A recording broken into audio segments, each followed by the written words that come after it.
Marty, thanks. In the endless business of a race weekend, wheel one set of cars back to the garage, wheel another one out. And today's main event, the 200-lap, 200-mile sprint for the NASCAR Nationwide Series, the second-to-lap race of the year. Dozen drivers doing double duty. They have to get out of the Cup car, head back into the hauler for that big debrief, the all-important give the crew chief the feedback for tomorrow's Cup race, and then head back out onto the grid to get ready for today's 200-mile go. And if this one is anything like the past couple of nationwide races here, it's going to be an eventful afternoon. From a big restart ruckus and a couple of big pileups we saw here to spectacular late race rallies, there has been plenty of action in the Nationwide Series lately on this 1 mile track, and a number of likely winners in this race. Kyle, Carl, and Kevin have dominated here lately. Will one of them win again, or can someone pull the upset? It's the second to last race of the NASCAR Nationwide Series season next. 10, 9, 6, 5, 4, 3, 2, ignition.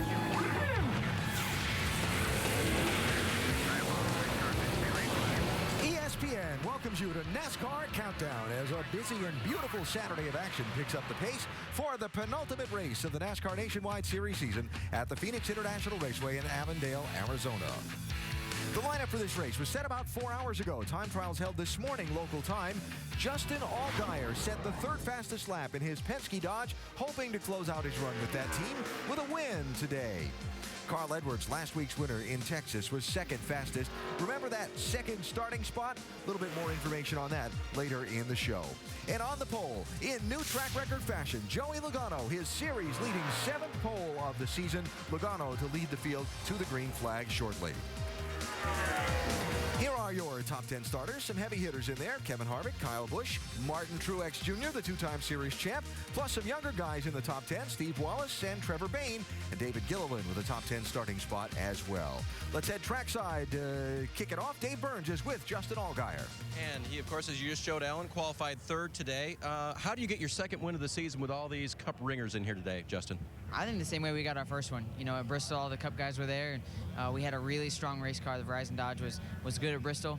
It's as good, if not better, here today at Phoenix. And this is the same car we had at Gateway a couple of weeks ago, and unfortunately, we kind of gave that one away. And the guys went back to work and really just tried to redo this car and make it even better. They've done that. I was a little disappointed with qualifying third, and that's kind of frustrating to be disappointed at qualifying third, but I think we got a great opportunity. As long as it's in God's plan today, we'll be in great shape, and just go out there, have good pit stops all day, and keep track position. I think we'll have a good shot at winning.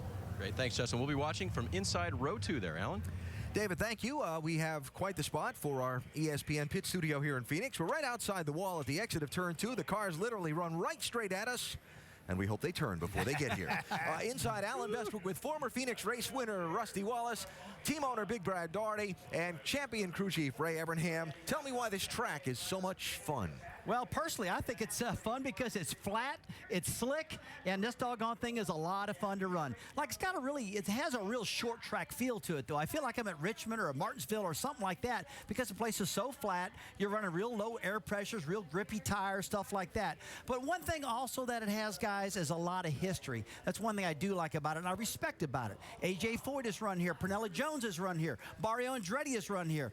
When I come out to the West, this is a special place to be for me. Yeah, you're exactly right. When you talk to all the drivers, it takes them back to their weekly series racing on the little short tracks that all of these guys grew up on. And for me as a fan, I love watching the short track racing. The thing that's interesting, though, about Phoenix is it's got a little bit of a super speedway feel at times. Great speeds off the corners, down the straightaways, and it's very flat on some of these corners. Very, very difficult and technical. Just a great racetrack. Yeah, flat corners, and there's 5 of them. There's 2 at each end, and there's one right in the middle of a backstretch. That's what makes it fun. It is slick, but the sun coming up so fast here around the grandstands, it creates a lot of shadows. It's a difficult track to run. Pit road is tricky, and pit strategy is important at the very end of the race. It's that 5th corner in the middle of the backstretch that we hope they make so they don't come to visit us here. I mentioned favorites for this race.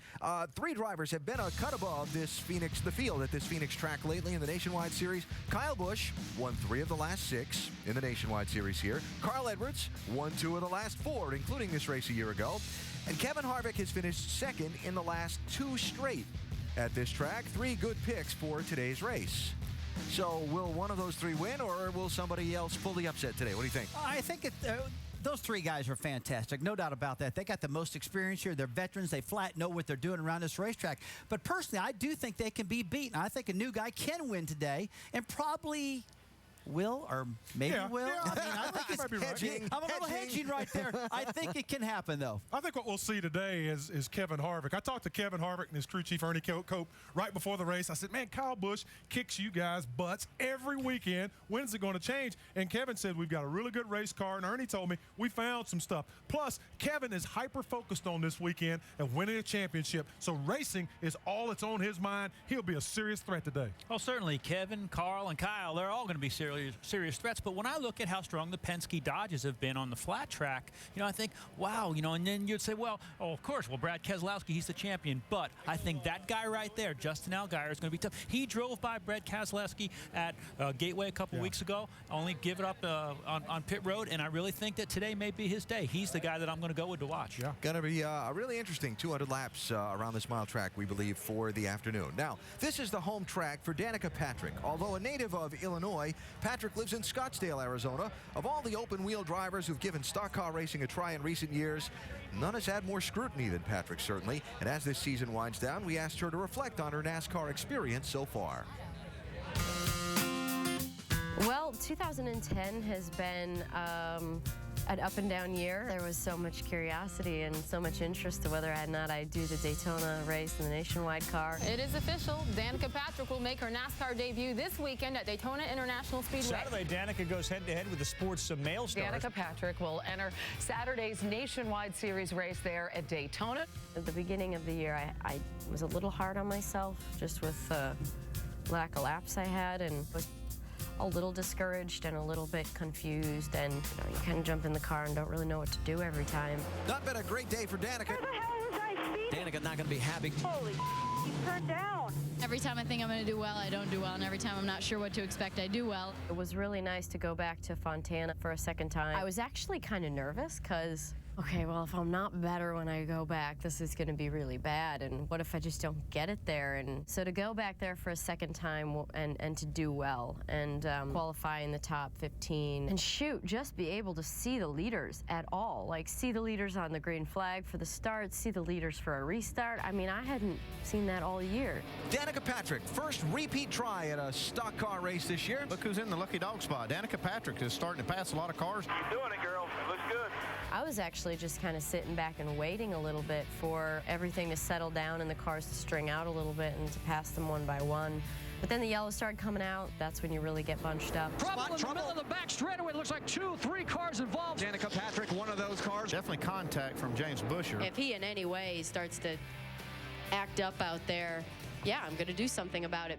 It's always, well, I don't know. It's something to think about when somebody looks like maybe they've made an avoidable move. It's, yeah, something to think about. There has not been a lack for help in the paddock, that's for sure, from drivers. They have been very generous. One of the biggest things that I've kept in mind was when Mark Martin came and talked to me at Dover, and he was just talking to me about the front of the car being, should do what I ask it to do, and nobody really has ever really said that to me before, and I'm like, really? It's actually supposed to turn when I turn the wheel, and it's supposed to keep turning? I thought you just kind of had to deal with the fact that it's a big car that didn't really do everything really well. Knowing that I'm supposed to get what I want out of the front of the car was really important for me to hear. I'm still my worst critic. I'm still the hardest on myself above anyone else, but I think I have a little bit better perspective. And funny enough, right when I sort of gain that perspective is when things start to turn better. So I still have a heck of a lot to learn, and I still am very, very much a rookie. Well, a 28th place starting spot today for Danica Patrick at Phoenix. Top 15 has been the goal. She will pursue that goal today, over 200 laps around this track.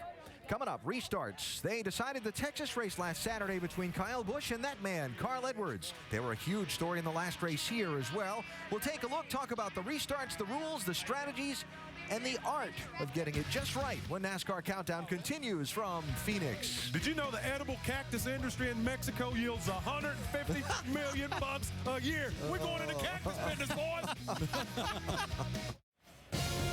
Tonight, ESPN delivers an SEC showdown as Steve Spurrier returns to the Swamp, where his number 23 Gamecocks take on Urban Meyer's Florida Gators for the SEC East title. It's college football primetime presented by Hampton Hotels. ESPN tonight at 7:15 Eastern. It's also available online and on your phone. Go to ESPN.com for more information. Old ball coach. Going to have his hands full tonight. Yes, driver introductions underway. The 12 double-duty drivers who've just finished their Sprint Cup final practice, like Kyle Busch, done with the debrief and changing modes to Nationwide Series racing for 200 laps. Now, Kyle's last 2 Nationwide races at this track have been eventful, to say the least. Last November, Kyle tried to clinch the Series championship. Just 9 laps into the race, he has contact, and he spins. Well, he did. He got took out pretty early there, but he was able to fight back and have a pretty successful day. He was racing for 4th. He dropped to 35th. Just missed this big wreck that happened just after he got through. He got as high as 4th in the race, faded to 9th at the finish. Carl Edwards won that race last November. Then in April, Kyle was leading on a restart with Brad Keselowski alongside. Controversy ensued. NASCAR said Busch didn't go before the restart zone ended. And so when the caution came out, it called Brad Keselowski as the race leader on the freeze. Looks like he got snookered. It's like he got on the brakes a little bit and just, backed the field up. We had that big, massive wreck. Well, that didn't make him happy. So on the next restart, Kyle blasted off. He didn't get on the brakes that time. He was on the throttle. He got trouble there, didn't he? Yeah, he did. Was penalized for jumping the restart, did a pass-through, dropped into 19th. So after a late caution, Kyle restarts 10th with 8 laps to go, and he's leading by 5 to go. So he's got a rocket ship there. He just blasted himself to the front. He was mad. Look at this. He gets underneath Keselowski and it checks out. He goes around and wins this thing. And says, take that. Take your penalty. You know what you can do with it. So quite the eventful 2 Phoenix races for Kyle. Wondering if today will be as eventful, Dr. Jerry Punch. Well, as you said, Alan, Kyle put on a driving clinic here back in April. Kyle, we just showed the highlights. You took the lead with you started 10th with 8 laps to go and took the lead 2.5 laps later. They say this place is tough to pass on. You didn't have any trouble in the spring. What's the key to setting up and pulling off a pass here at Phoenix? Well, I mean, this racetrack's typical that, it's flat. It's kind of hard to get a lot of aerodynamics on your car, so you're trying to fight for wind and get out there. But once you get out front, man, it's smooth sailing most of the time. I say that, but I'll probably get passed for the lead today, so who knows. I feel like we've got a pretty good NOS Energy Drink Camry, though. It's been good since we unloaded. We've made changes to it, trying to get it a little bit better. Didn't really find a whole lot of speed, so kind of went back to basics, and hopefully it's good enough for us today. Over the years, we've seen a lot of chain reaction crashes here at Phoenix. So why are the restarts so treacherous here? Well, I mean, guys up front, they're always trying to play games with each other and try to get a jump on each other. And then all that does is get the guys anxious behind you, and they try to anticipate, and they anticipate a little bit wrong, and you start bottling things up, and people start running in the back of each other. You can't see through the cars, the spoilers are so high, the front ends are so low that, it's hard to be able to see over a car in front of you. So you always try to pull out and look around them, but even that's tough. Hey, good luck today. All right, thanks. Well, Kyle Busch will start 5th, but I don't expect him to stay there very long. Vince Welch. Standing by with Carl Edwards. He'll start 2nd today. Carl, a year ago, or I guess in April, you started on the pole but finished 6th. How does the car need to be better today to improve on that finishing position? It's a good question. I don't remember that race very well. The good thing is right now we've got a great Copart.com fusion.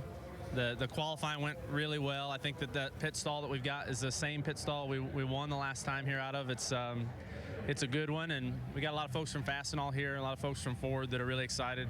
Last week was a big week for us to be able to win that race heads up on a 1.5 miles. That was pretty cool. So hopefully we'll just have a good race here, and we got a good crowd, and this is one of the most exciting racetracks to drive on, so I'm ready to go. He did win at Texas last week, and he's won here 3 times before, Alan. All right, Vince, thanks. Let's talk about last week for a minute. Last Saturday's Texas race came down to a late restart between leader Carl Edwards in the blue car and Kyle Busch in the 18. Carl gets the jump. Kyle thought too good a jump. The NASCAR said Carl was all good, and Carl took the win. See, I disagree with that. I think Carl goes right there. That's about 10 feet too early, in my opinion, so I think Kyle Busch is actually right. Carl did take off a little too soon, but you got to be ready. Well, back in April here, there was that restart where Kyle was leading with Brad Keselowski alongside.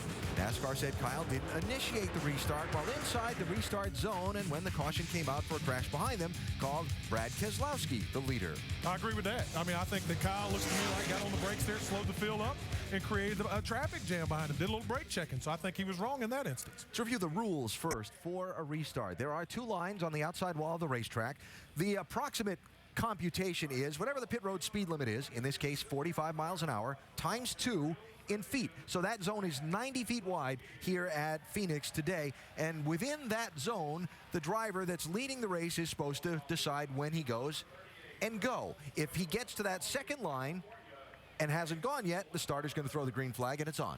Yeah, and basically, when you're talking about 45 miles an hour and 90 feet, you've got less than a second and a half to make that decision when you're going to go. And if you don't go, the green flag flies and all bets are off. So those guys are playing a little bit of a game, but I'm going to let Rusty speak because I kind of agree with him on what he's about to say, except you got to remember he did what he wanted to do whether he was leading or not. You've got 2 lines. You got the first one, you got the second one. I mean, as a driver, I mean, when I got that first one, I was gone. I'm not going to play mind games with somebody, wait to the second one, stack them all up, let them all crash behind me, and all this stuff. I just don't like doing it that way. Man, I see the first one, hammer the throttle, get out of Dodge. Yeah, I mean, I was talking to one of the greatest restarters of all time in racing, Ron Hornaday, today, and he was talking about, you know, basically, you want the guys who are starting behind you to be worried about you. Don't get up, play games, and be brake checking and all that type of thing. You're just going to go, just like Rusty said. But it's in everyone else's head that you're doing something because you're so good at restarts. Let them make their own mistakes. All right, you heard Kyle mention vision there. If you're not in the front row for a restart here at Phoenix, seeing what's going on ahead of you is a problem out of these cars. Absolutely, Alan, it really is. This is a long front straightaway. It's very, very narrow, and it's really hard. If you don't see through there, this can happen. I mean, these guys are stacking up in front of you. You don't see it, you wreck. And that happens all the time at this particular racetrack. And vision is a big, big problem right here. And with the inside wall and the outside wall, that front straightaway is not all that wide. Set a couple race cars sideways across it, you got a big problem. You've got a huge problem. These race cars have such a low profile, and with that spoiler on the back of the car, you can't look through your competitor's windshield and see what's going on. So Rusty's right. You're in a very, very vulnerable position if they start crashing a couple of cars up in front of you. And by the way, what scares me, Ray did that second and a half calculation in his head on the fly. That concerns me. He's got some ciphering ability, doesn't he? Coming up, the driver who will lead this field to the green flag, Joey Logano, as well as Kevin Harvick, the happy one, looking to be the happiest today by taking home the trophy, plus what to watch for in today's race as NASCAR Countdown continues from the Valley of the Sun. This old cowboy told me a rattlesnake has a lifespan of 20 years. You know what I told him? Yeah. Not if he's in my yard, he does. Is that thing real? That's real. Hi, I'm Seth Rowe. You ever watch NASCAR and wish that instead of a track, the cars were on city streets and had giant machine guns mounted on them? Well, NASCAR obviously can't do it. But you can see it January 14th when the Green Hornet hits theaters in 3D. No, Seth, NASCAR obviously can't do it, but it sure would be a show if they could. Getting ready to go racing in the second to last race of the year for the NASCAR Nationwide Series at Phoenix International Raceway. 22 minutes and change to the green flag. Joey Logano about to lead this field off from the pole position in this race. In the April event here, Logano was the leader when he came down pit road for a stop with just 11 to go and had contact with his teammate Kyle Busch. Did some damage to the right front fender. Logano led until 6 to go, then got shuffled and finished 10th. How about today's race? He starts from the pole, Jamie. He sure does. First pole here at Phoenix, 7th of the year, Joey. So obviously the car is fast. What kind of setup does it take, though, to keep the car up front?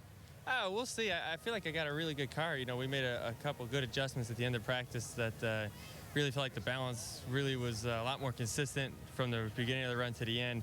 Wasn't changing a lot. You know, a lot of times throughout practice I'd, get looser for a while and then, get tight again. So I felt like it was more consistent throughout the run. I think that's going to be a big deal. So we'll see. We'll see how it goes. I feel like been able to win this race a few times and haven't sealed the deal yet. We were leading the spring race with 10 to go by straightaway, and always the caution comes out then. So hopefully today with the GameStop total we'll have the same car, and hopefully everything falls in the right place and we're able to win it. All right, consistency could be key to get his first win here at Phoenix. Dave? With Kevin Harvick, who plans to be consistent as well from his 4th place starting position. I know you'd like to kill the consistency on finishing 2nd here, though, in this race. What can you do today, Kevin, to get that? Well, I think our car was pretty good. We just practiced the first practice yesterday to concentrate on the Cup car and missed the second one, but a lot of the same stuff that we had in the truck last night, and it ran very well, and I thought we were pretty good in the first practice. So we'll see where we're at, make an adjustment on the first pit stop and go from there, and everything should be fine. Try to get back to victory lane today, Alan. All right, David, thank you. We'll keep an eye on Happy Harvick from 4th starting spot in that 33 car. Normally at this track, teams worry about how to keep the brakes cool. But there's one situation where teams want to get those brakes a little warm. Tim Brewer in our Craftsman Tech Garage can explain further. Tim?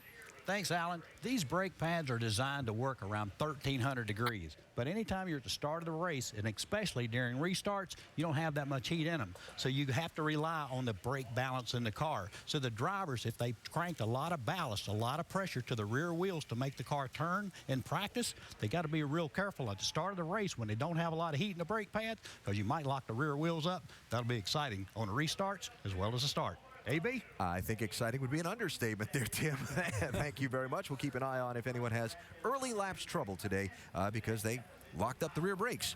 A few things to watch for in this one. How about trouble in turn 4? Oh, turn 4 is a tough one. There's a lot of room. The track's pretty wide between turn 3 and 4. Lets the drivers get pretty aggressive. See, they're going 2 and 3 wide, but if you do it wrong, you crash, and it seems like it happens a lot. See Logano spinning. In this particular accident, he actually recovered and did not get hit. He did a good job driving there, but a lot of concern right down there. Boy, it's costly, too. Yeah, the thing for me, ain't no doubt about that. That's exactly right. The thing for me is going to be obviously the Owners' Championship, and as you can see right now, Joe Gibbs has an 81-point lead over Roger Penske. Roger's guys is going to be charging hard these last few races, trying to make that up, so he can also gather up that owner's trophy along with his driver's trophy. Yeah, and this is a good track for the young drivers to shine. As we wind down towards the end of the year, you look at guys like we've talked about, Justin Allgaier, and then young Stephen Wallace, Trevor Bayne, Coleman Presley making a great start. This Alex Kennedy, Ricky Steinhaus. The average age of these guys is, well, we've got shoes older than the average age of these guys, right? But it just shows that this sport is healthy. In the Nationwide Series, these guys trying to build some momentum into next year. This is a good race for them to do that.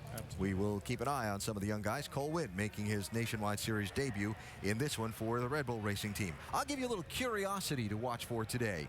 The driver that started second has won the last 2 straight Nationwide races at Phoenix and 3 of the last 4. Carl Edwards starts second in this one today. So will Carl flip out in front of the fans? Will a restart rile up Kyle? How happy will Harvick be?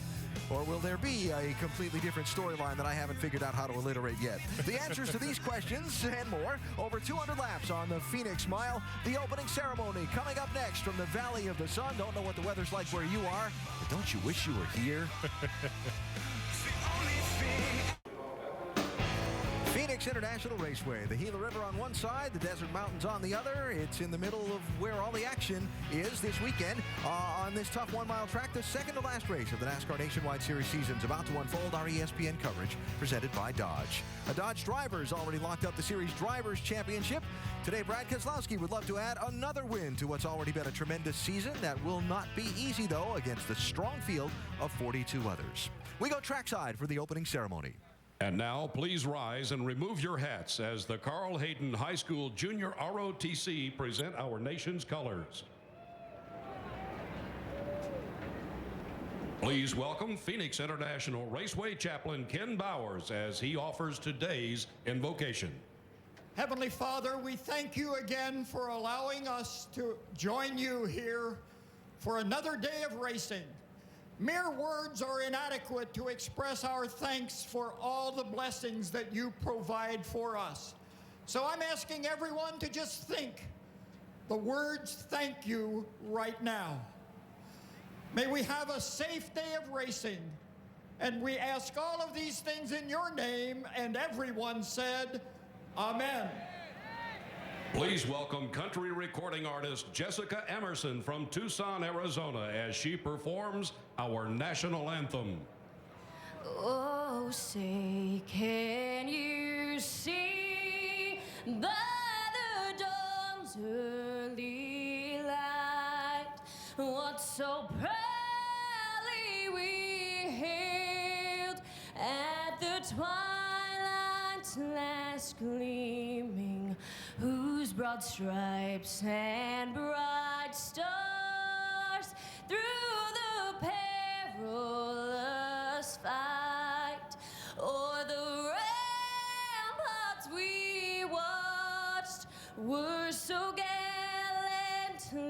sea streaming, and the rockets red glare, the bombs bursting in air gave proof through the night that our flag was still there. Oh, say does that star-spangled banner yet wave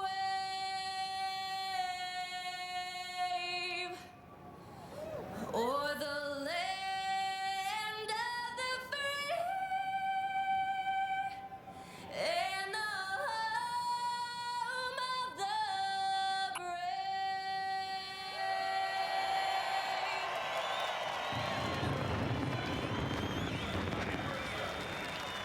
All right, time for a little Saturday showdown in the Wild West. The drivers will saddle up and we'll set off the stampede into turn one when the engines fire and the green flag waves next. Let's go racing, man. NASCAR Nationwide Series at Phoenix is presented by Dodge. Visit Dodge.com or your local dealer today.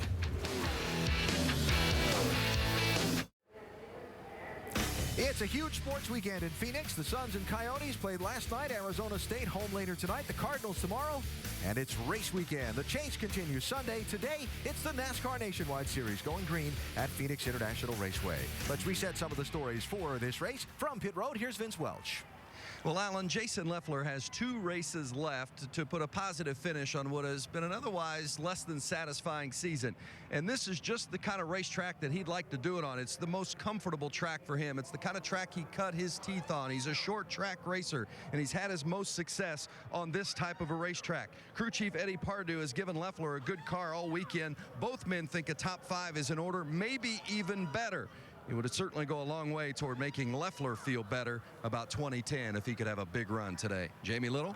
Well, one of the goals of the Nationwide Series is to be a feeder series, a stepping stone for the young drivers. Well, today we welcome one of those new first-time drivers, Cole Witt, Red Bull Racing. At 19 years old, he has accomplished everything he possibly can. Every car he's ever sat in, he's had success. So his goal for today, well, to turn as many laps, gain as much experience. Scott Speed is even on the box. He's been helping coach him. This is the only planned Nationwide Series he has. He was fastest in happy hour, definitely getting some attention. Doc?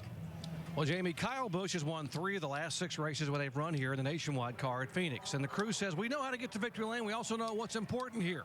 It's about the 3 C's. The first C is car. Well, they got that covered. The car they're driving today has won twice in 3 starts this year, including the spring race here in April. The second C is contact. Got to avoid contact on pit road, getting in and out, and also those all-important restarts on the racetrack.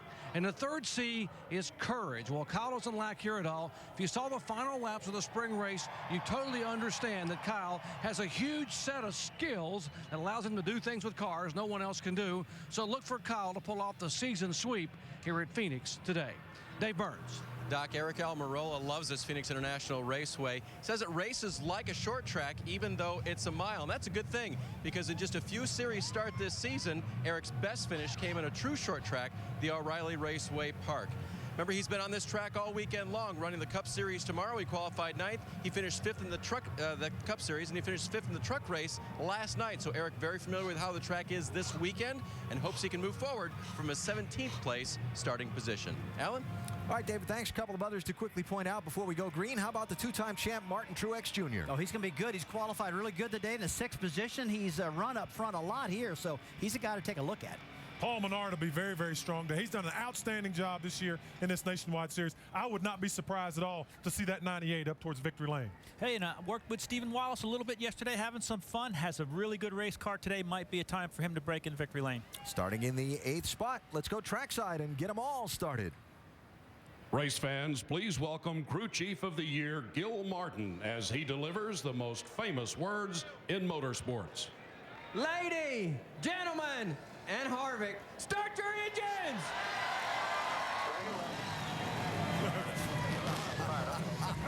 That's funny. Yeah, correct. 27 car behind me. Tempo, I got you. I can see. Well, you know, what they say. If you're going to dish it out, you better be ready to take it. There you go.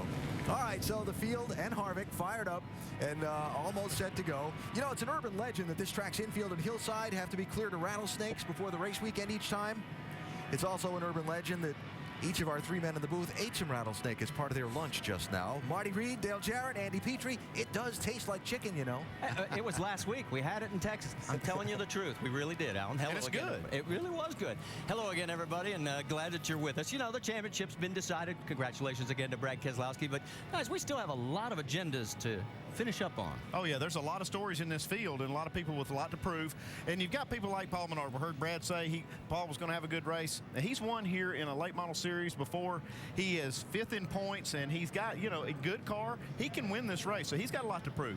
And then you got Justin Allgaier. He's got 2 more races driving for Roger Penske. And, you know, that's a great car. He can get another win. He already has one this year, so he's out there to win another race. Yeah, and now there's a couple of other young guys, Trevor Bayne and Stephen Wallace, starting up in the top 10, have a great opportunity here today. They'd like nothing better than to go to victory lane. But there's also a number of drivers just out there auditioning to try to find a ride for next year. So we're going to see them trying to impress someone out there looking for a young driver to jump in a car. Should be a lot of fun to watch. Well, you mentioned Trevor Bayne. He's going to be our in-race reporter today, coming off a really strong Cup debut last week at Texas where he finished 17th. He's driving the 17. Let's talk to him, DJ.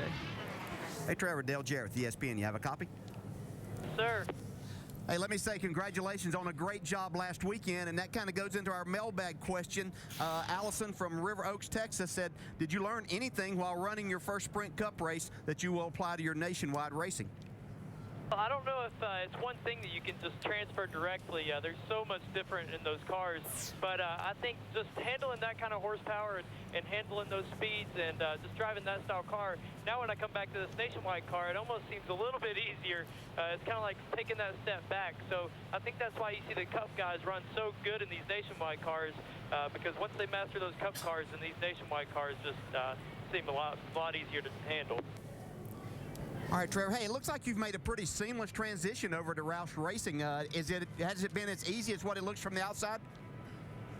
I don't know. There's been the ups and downs, but we're definitely coming along strong here now. This was our best qualifying effort today here at 9th place, so hopefully we can stay up here and run good. We've been fast the last few weeks, and these guys have really just taken me under their wing. I mean, everybody in the whole organization, including Jack Roush, they've been great to me and given me a lot of opportunities, so I can't thank them enough, but we're still working at it. You know, I think we're going to get better and better every week as our chemistry gets better, and I get to know these guys more and more. All right, Trevor, have a great race. Thanks for talking with us. Now Andy's going to talk to your crew chief, Ricky Vard. All right, thank you, guys. How about it, Rick? It's Andy in the booth. You got us? Hey, Andy, how's it going? Hey, pretty good. Rick, you know, this is a pretty tricky racetrack to set up for. It's a little different on each end with the flat corner, and then you got a little banking down in turns 1 and 2. Now, which end of this racetrack is your setup going to favor today? I know I've heard you talk about that before, but really we're just trying to get favor both ends, to be honest with you. Yesterday we were a little bit tight both ends and didn't have the grip that we liked, so we made quite a bit of changes yesterday before the second practice and feel pretty good about it after qualifying 9th today. Well, good job qualifying, Ricky, and thanks for talking to us. Good luck today. Thank you, Andy. All right, the cars have begun to roll out of pit road. Our over-the-wall reporter is also a member of the 17 team. He is the Jackman Will Sturgill, hometown of Lexington, Kentucky. Thanks for doing the job for us, Will. You guys be safe down there today. We're going to step aside for a quick break, which it means when we come back, it'll be time to go green.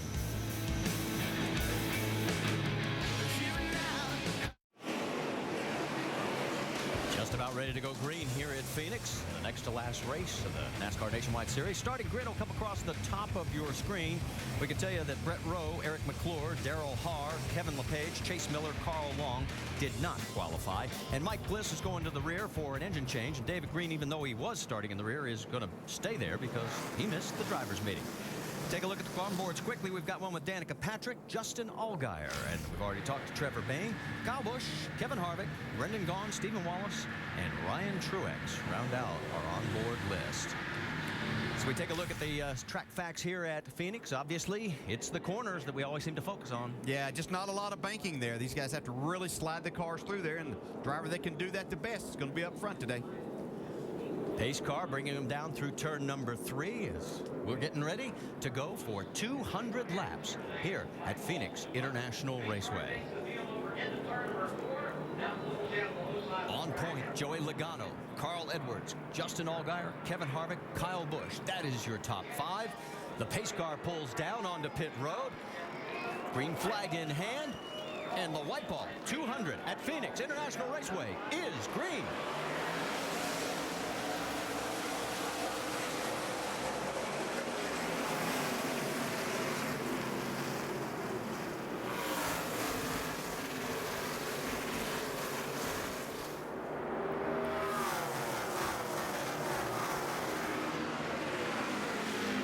Great start by Joey Logano, and the action's already picking up. A little bit further back, Kevin Harvick side by side with the 18 of Kyle Busch. Lap number 1 in the books. It'll be Joey Logano leading, Justin Allgaier second, Carl Edwards third, Truex, and Harvick your top 5. You can already see those shadows being a little bit of a factor down in turns 1 and 2. Hey, look at Allgaier putting the pressure on Logano. You guys mentioned the fact that he wants to get his second nationwide win. And he is on the inside of Joey. Yeah, you think back a few weeks ago, what a great race and car he had down in St. Louis. And I had to think that when they came here that they were going to be very good. They didn't win that race, but man, they ran up front all day long. The top 3, in fact, trying to open up a little ground over 4th place. Martin Truex. There's a guy coming right behind Allgaier, though, that has just been so fast all weekend in both series is Carl Edwards. He's led every practice and qualifying in the Sprint Cup Series, and in here he was on the outside pole by just a little bit. While this action continues, we'll tell you Jeff Green and David Green have already pulled on to pit road. See Harvick trying to take this spot back on the inside. Kyle Busch was able to make a pass on the high side. Kevin trying to get back up underneath and take that 4th spot back away. I'm sorry, 5th spot. While all this action continues, we'll also report that Dennis Setzer and Brian Keselowski are now heading for the parking garage. Great onboard look right there, and Kyle has to back off a little bit, fall in behind Harvick. Martin Truex, and yes, that is Travis Pastrana's likeness. He's going to be running about 7 races next year, the word is, and he'll be working his way up through the ranks, and playing this, he'll end up running here in the Nationwide Series. A little bit further back, our in-race reporter has his hands full right now with Jason Leffler. Yeah, this is a racetrack Jason Leffler likes to come to. He usually runs well here. Hasn't had a lot of luck sometimes, but he runs good. Trying to get 3 wide early. As Vince pointed out, he's had success here in the open wheel ranks back when he was running USAC. Got his teammate bearing down on him right there, Reed Sorensen. Another good battle. Battle for 5th right now. You've got Kevin Harvick, and then Martin Truex, Kyle Busch, and the 98 of Paul Menard. Hey, you see Kyle Busch got the left front down on the apron a little bit there. Caused him to be a little bit slow on the exit of turn 4. Menard trying to take over that 6th spot. Can't get it done. You're not missing anything up front. Joey Logano has now opened up about a 1/6 of a second lead over Justin Allgaier. Side by side, Brad Keselowski, and along with Reed Sorensen, and Keselowski's going to take the spot. So move Keselowski up into the 11th position.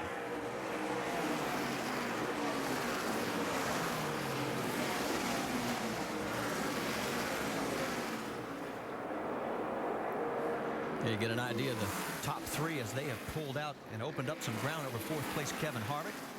All of the top 3 ran the exact same lap time, 28:06, all 3 of them. A little bit further back there is Danica Patrick as she continues her quest to crack the top 15. She's had a couple of chances at it. A little bit behind her, you got 3 wide right now. Somebody forgot to tell them they were at Phoenix, so you can't do that, but they're making it work. See Ricky Carmichael up on the high side. And Mike Bliss down low. And remember, Bliss had to make an engine change, blew it during qualifying, and he is making some movement towards the front. He's already picked up 4 spots, now making 5. Kenny Wallace side by side with the 87. Here are the biggest movers right now. As you can see, Bliss has actually picked up 13 spots. I correct myself. looked at the wrong column. Brendan Gaughan has picked up 10, moved up to 26th. One of the great things about this racetrack, we saw them 3 wide. You don't normally try to race 3 wide, but you can certainly race around this track 2 wide for a number of laps. Joey Logano out front right now. Justin Allgaier within distance at 0.4 of a second here at the NASCAR Nationwide Series event at Phoenix, presented by Dodge.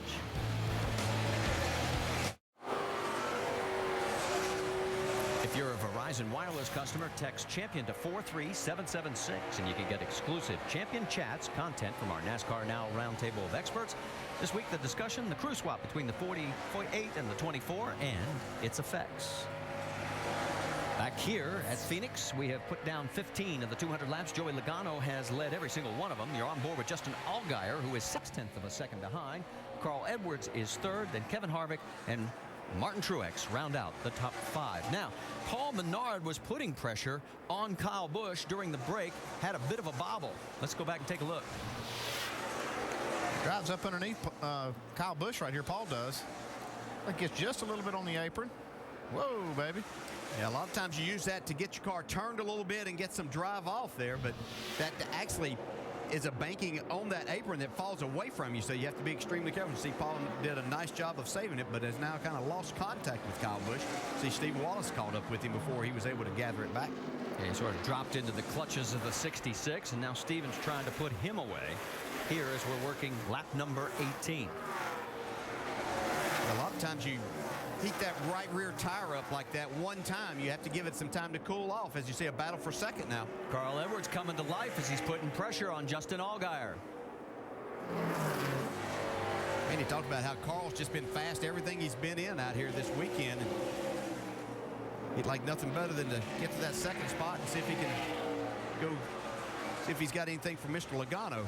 He'll start on pole in tomorrow's Sprint Cup race. Again, on the left side, he's putting a fender underneath him. On the right side, you can see Reed Sorensen and Trevor Bayne, our in-race reporter, battling for 10th.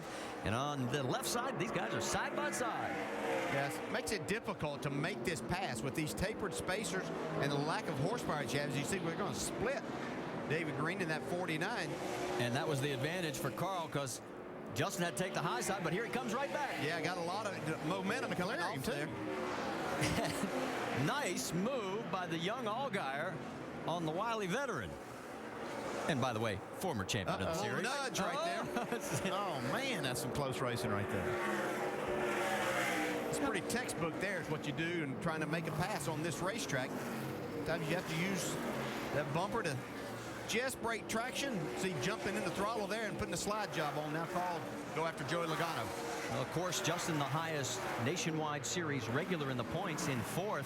And if all the rumors that keep flying around about, Cup drivers not being eligible for the championship next year, he will be considered one of the contenders as a nationwide only driver. Again, no official word yet from NASCAR on that. Joey Logano out in front now by 1.2 seconds. And he had a little trouble with lap traffic just a little bit earlier. Here again is Green. Caution's got out. Caution on the track, and whoa. So Joey, a bit of a moment there with him, and there's the reason, as we've got the 70 of Mark Green. Coming to you, Skip. Second gear, 3,500. So our first caution flies here as we've completed 22 of the 200 scheduled laps. Our race leader on every single one of them so far has been Joey Logano. And there you see Mark has made it back to pit road. Up here, guys. Let's jack it up today. I can tell you right now we have 3 cars. Yes, it's the rear end. 3 cars out of the race. Brian Keselowski, Dennis Setzer, and Jeff Green. One other car is off track right now, and that's Lewandowski. 70 was 34th at the time that this situation had developed for them. And I guess big question, guys, do you want to pit? I mean, you're far enough away from your fuel window. Still got plenty of fuel. Looks like they're getting ready to pit. Everybody up on the wall.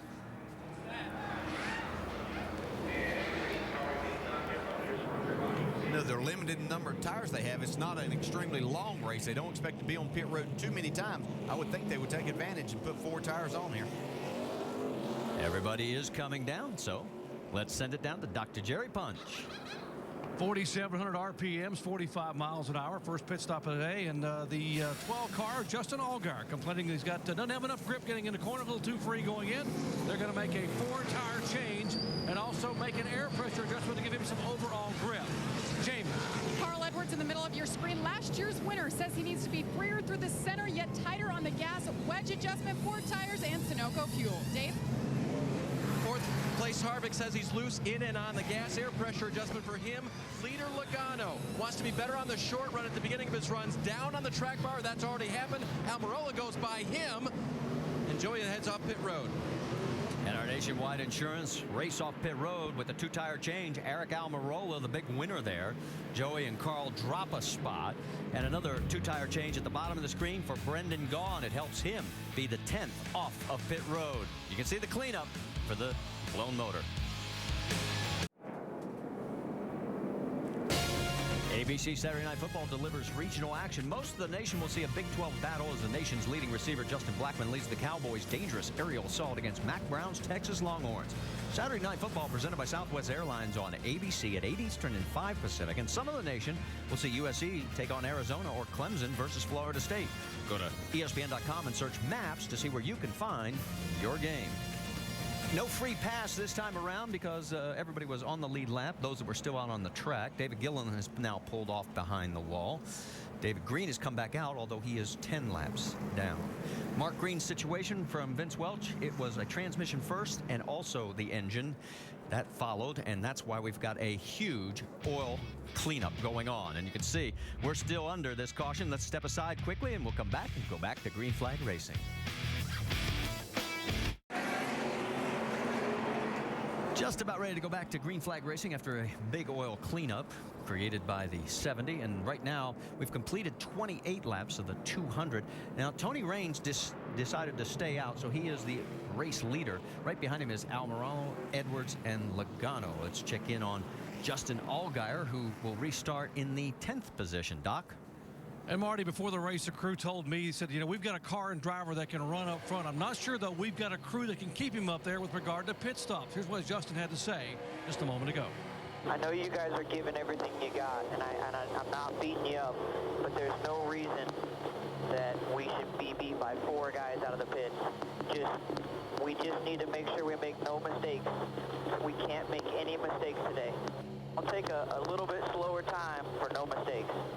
They knew it would be a challenge for the crew on pit road. They've got a really good car on the racetrack, and they're going to try to make a difference here in the pits. Marty. Green flag flies as you finish, Doc. It's Raines, Almirola, Logano, Edwards, Kyle Busch, and Harvick. Here we go. And Tony's not a fast car, and Logano wants around him. Look out, he's right in the middle here. They're going to split him. That's Harvick going underneath. Menard on the high side.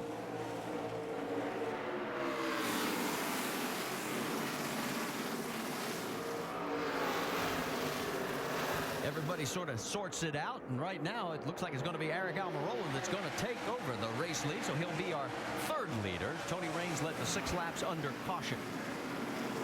Behind him, it's Edwards, Logano, and Kyle Busch. Yeah, interesting now to see what Joey Logano, he started on the pole, was able to jump out there and had a fast car, but now he's having a battle as we get back into 3-wide situation once again. That was Justin Allgaier side by side with Reed Sorensen. Remember, Allgaier restarted in the 10th position. He's trying to work his way back to the top 3 where he started. Yeah, we got a 2-tire guy leading the race right now. That clean air working real well on that 88 car. Well, they're working hard to try to get back by Carl Edwards here. No, look at Kyle Busch. Yeah. Kyle had a little wiggle coming off that corner, too. Yeah, that's the 2nd or 3rd time we've seen that on the exit of the corner. It's just like the right front dips over a little bit and kicks the back end out. Well, and it looks like the guys that are cutting that apron where it flattens out, right? Yeah, you have to be careful. It's fun and can be a useful tool, but you have to really be careful not to get in that situation and turn yourself around. You get the idea of what the sun is like, and it's going to get worse before it gets better as these guys continue to drive down into that turn 1 area. Yeah, Carl really drove his car off in there and was able to clear Joey Logano and take that 2nd spot now. So behind Carl and Logano, it is Kyle Busch now under attack from the 33 of Kevin Harvick.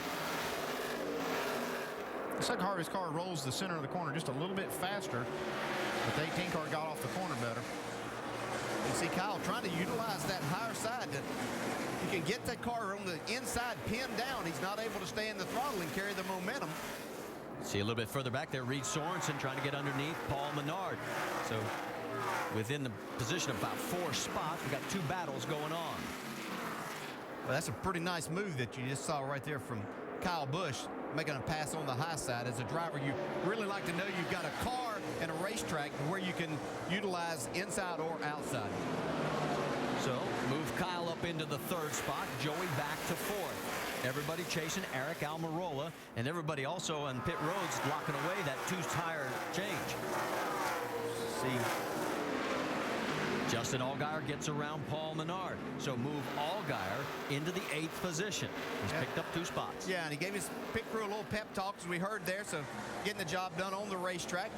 Hopefully next time he comes in, they'll be able to pick it up for him. Oh, Allgaier's worst finish in the last 9 races was 13th. He's had 6 top 10s in that stretch. And you can see he's starting to pull away there from Menard. Right now, Eric Almirola is holding station very well with Carl Edwards in 2nd. Yeah, this will give a lot of crew chiefs, Andy, something to look at as they contemplate 2 tires maybe on a later stop. Yeah, but I'm sitting on pit box. I'm going to watch how this works over the next 30, probably 25, 30 laps before I make a decision on that. But so far, so good. Looks like he might lose this spot now to Carl. And let's get more from Jamie Little. Well, how confident was Carl Edwards and his crew chief Mike Beam about his race car yesterday? Well, he only practiced the first practice. They were so good. 2nd on the board, Carl said, I'm just going to focus on my cup duties. You see Mike Beam on the right-hand side. Well, he went out and he qualified on the pole on the cup side. This car is fast. They know they can get the job done and get another win here. Dave? Jamie, one of the reasons why the 88 went to that pit strategy so early is because their car was not to their driver's liking in practice. A loose into the corner condition that left Pops Yuri scratching his head and saying, I don't know how good we're going to be. When I talked to him earlier today, this puts him in front and at least gives him track position for the time being. And while all this is going on, we'll let you know Danny O'Quinn has now parked it for the day. That gives us a total of now 6, the start and parks. Mark Green is still sitting on pit road. They're trying to work on that car valiantly. He is now 17 laps down and counting. David Green is back out on track in 37th, 10 laps down. That updates you at everybody at the rear of the field while you get to watch what's going on up front. Yeah, we saw Kyle Busch make a pass on the high side, take over the 3rd spot. Now he's trying to go to the bottom, Eric Almirola. See if he can make that car stick to the bottom and go into the 2nd spot. Having a tough time, but really loose down there. Left side of your screen, we're checking in on our champion, our new crown champion. That's Brad Keselowski. Started 12th. He's dropped back to 20th. And remember, he has got a chance to set a record for top 5s. He needs to finish in the top 5 this race and at Homestead to break the record set in 2009 by Kyle Busch at 24. I'm saying he's going to do it, even though he's not near the top 5 right now. Well, he's having his hands full and going in the wrong direction. It's Ryan Truex in the 99 behind him. Mike Bliss in front of him there with Michael Annett. Meanwhile, you see Carl Edwards as he has opened up a bit of a gap, about 1.4 seconds. And here comes Kyle Busch taking a peek underneath Eric Almirola. It's kind of stacked up about 4 cars behind him, too. You can tell that when you see that gap in front of somebody, you can tell that's that, you know, he's definitely holding up this group. Right here's where Kyle's been having his trouble. Yeah, he makes it stick that time and is able to put the slide job. Every time he had tried to really jump in the throttle, he would get loose, but everything worked well there. Well, it looked like he came awfully close to that wall on the exit of 4, but as you said, he does make the clear, and now Eric is starting to slide into the clutches of many other cars. Joey Logano coming up on him next. So right now it is Carl Edwards as he is out in front here in our race at Phoenix, presented by Dodge.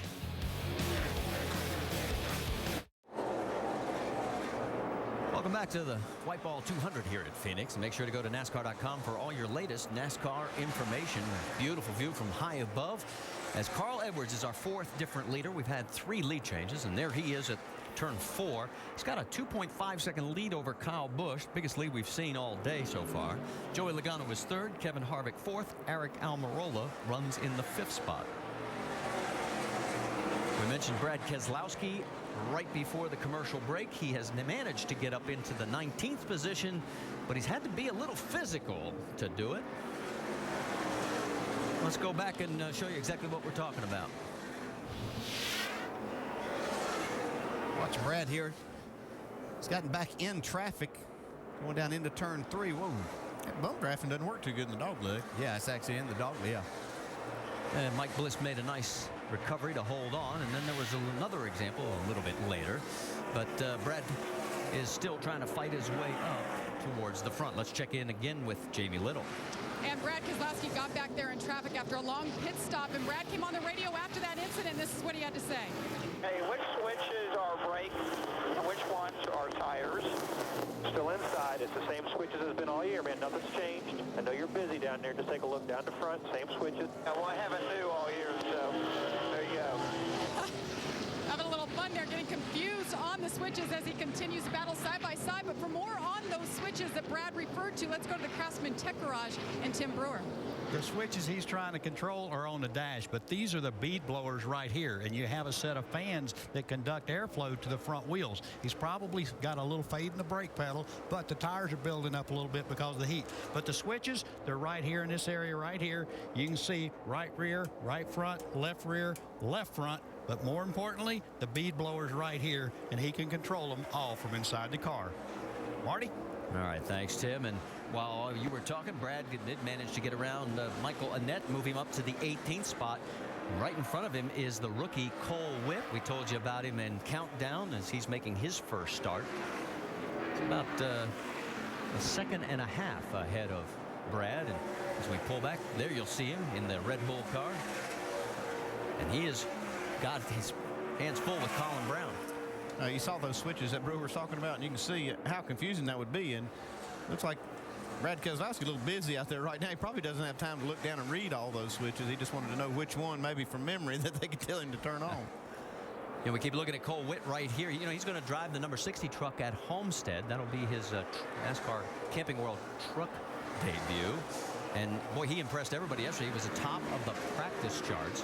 Checking in on Danica Patrick right now as she has moved up to 26th, just 2 positions ahead of where she started. Yeah, she's doing a nice job. I've seen her racing, make some passes back here, so learning the racetrack here for the first time in a stock car. Let's get more on Danica's day. Jamie Little. Well, I talked to crew chief Tony Uri Jr. yesterday, and he told me they're really realistic about their expectations here at Phoenix. He said his biggest concern was her going multiple laps down. He said if we can finish in the top 25 and no more than 1 lap down, that will be a good day. That is how difficult it is for rookies at this racetrack. She's raced here just once before, back in 2005 in an Indy car. So you can imagine, Marty, things are a lot different. She's handling just a little bit of a loose car right now. Well, and the handling, obviously, we've talked about it before, between those 2 cars. There's really no comparison, and she just gets passed by Michael McDowell, bumping her back to 27. Yeah, they're able to run those Indy cars wide open around this place. And even though you have to drive these cars extremely hard, you're nowhere close to the wide open side of it. Race leader Carl Edwards now has a 2-second lead. He's got 3 wins here, and he led the most laps in all 3 of them. And right now, he's led 17. Stay with us to find out if he can pull it off. Carl Edwards won this race a year ago. He is the leader early, about a quarter distance in to today's NASCAR Nationwide Series race in Phoenix. Our coverage presented by Dodge. Make sure to go to Goodyear.com. Check out Goodyear's Support Our Troops program. There you can send a thank you message from a NASCAR driver and enter for a chance to win a 2011 Ford Taurus and other great prizes. Edwards, one of 4 drivers who've traded the lead 3 different times in this race. Just the 1 caution flag so far. Carl has a 1.02 second lead on Kyle Busch as he starts to work some traffic. From the trouble, Brendan Gaughan, one of the guys that took just right side tires on the first caution flag pit stops. We're about to talk about that 2-tire strategy, Rusty. Didn't work for the 62. No, it didn't. Looks like that piece of metal flew out of the car. Now it's in the middle of the track. And the caution has come out for that. Yeah, it looked like the left rear tire blew out on it. So yellow flag number 2 in this race. That piece of metal might have been a crush panel for one of the left rear side of the car. Yeah, absolutely. Once that belt starts to flap, when the pressure goes down the tire, it starts to kick the belt off, and it tears up the lower sheet metal in the car. This is something that I don't know why we see it, but we do see it a lot when somebody takes 2 tires. Your tendency to get a flat seems to increase, and there are a lot of flat tires here at Phoenix when that happens, and I don't know whether it's because of the heat or it tends to pick up debris. I was just about to talk about Eric Almirola, how good he's been doing on 2 tires, led the race for a long time. And then you see the 62 car have a left rear flat. Now, it might have been from contact or something like that. I've got to believe that's what it was. Almirola, a net of 4 positions by the 2-tire stop. He went from 11th at the first caution. He's going to take this yellow flag back in 5th position. So that's a pretty good net gain there. 6 spots up by using the 2-tire strategy. And I think that's one thing you got to think about late in the race with 20 to go. I mean, if you're looking for track position, come down 2-tire to thing, because now the field have got a sneak peek at Eric Almirola's car, how good it ran on those 2 tires. And that's something you might want to gamble with.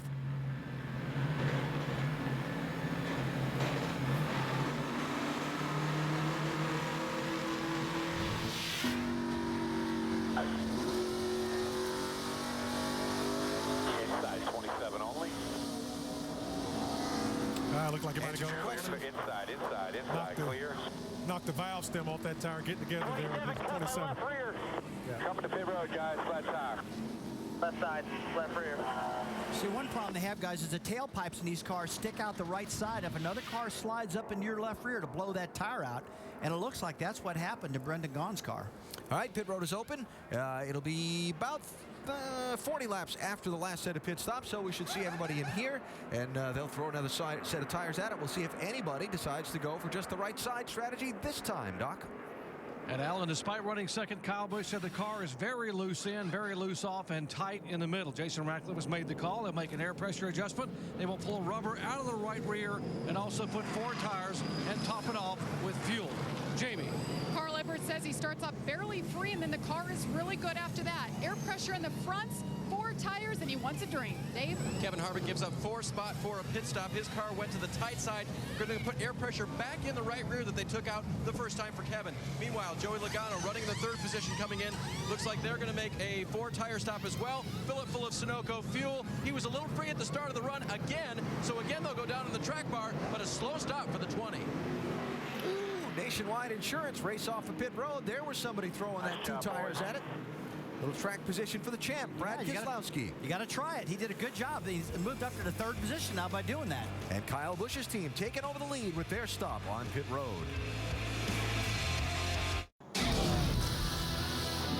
Hi, I'm Seth Rowe. You ever watch NASCAR and wish that instead of a track, the cars were on city streets and had giant machine guns mounted on them? Well, NASCAR obviously can't do it. But you can see it January 14th when the Green Hornet hits theaters in 3D. It'd be pretty dangerous if we gave these guys machine guns. They wouldn't need to bump them out of the way. They just shoot them out of the way. All right, let's reset it for you. Kyle Busch is up front now because of the bad pit stop for Carl Edwards. Also, a penalty for the 15 of Michael Annett. He now finds himself 1 lap down after being penalized. And let's show you exactly what happened, Andy. After having a pretty decent run so far, he comes in to make his pit stop. He's trying to get pointed out, and you see he's on the edge of that line. That official is all the time telling him, move it over, you got to get over, and if you don't, it's a 1-lap penalty. That's a big penalty to be out of the box. Now, we mentioned the fact that Carl Edwards' crew had problems. Watch the Jackman. Came in as the leader. Jackman comes around the car. Whoops. Slips on a lug nut or something over there. That cost him a little bit of time, cost him the lead. And he'll restart in 2nd position. Free pass goes to Tony Raines, and there is the comparison. Yeah, you see right there, Kyle Busch's team consistently making those fast pit stops and gets him out front. So Kyle Busch will now be the race leader, our 5th different leader. Remember, he led 126 laps in his win here in April. He's taking the high side. Carl tries to squeeze him up. And here we go. We're back to green flag racing. Logano, Keselowski, Allgaier, and Almirola behind him. Look at Harvick making a move underneath. Martin Truex, he picks up a spot further back. Yeah, he lost 5 spots on his last pit stop. See, 3 wide just behind this front group. Side by side. Here we go. You mentioned the 3 of them, and It was Truex sort of getting out of the throttle. We still got 3. That's Cole Witt in the middle of that sandwich. The rookie's getting his taste of NASCAR racing nationwide style. Leffler gets around him. He's underneath now Trevor Bayne for another spot. These guys think they're at Talladega. Also in that mix, Ricky Stenhouse, leader in the Rookie of the Year race. The man he's racing for that title right alongside with him, Brian Scott. And that's going to be an interesting battle because Scott has got basically Joe Gibbs racing equipment, guys. Yes, he getting ready to make his move. They were able to get a car for Brian Scott to come here. Doing very well with it so far. So getting a little preview of what's to come next year. 5 points separate those two. Stenhouse has the lead with just these 2 races remaining. Well, it looks like saner heads have finally prevailed. The 3 wide has ended at least for now. And Colin Brown is behind Cole Witt, as you saw go through. There's the race up front. Kyle Busch with Carl Edwards close behind. Then Joey Logano, Justin Allgaier, Brad Keselowski. That's your top 5.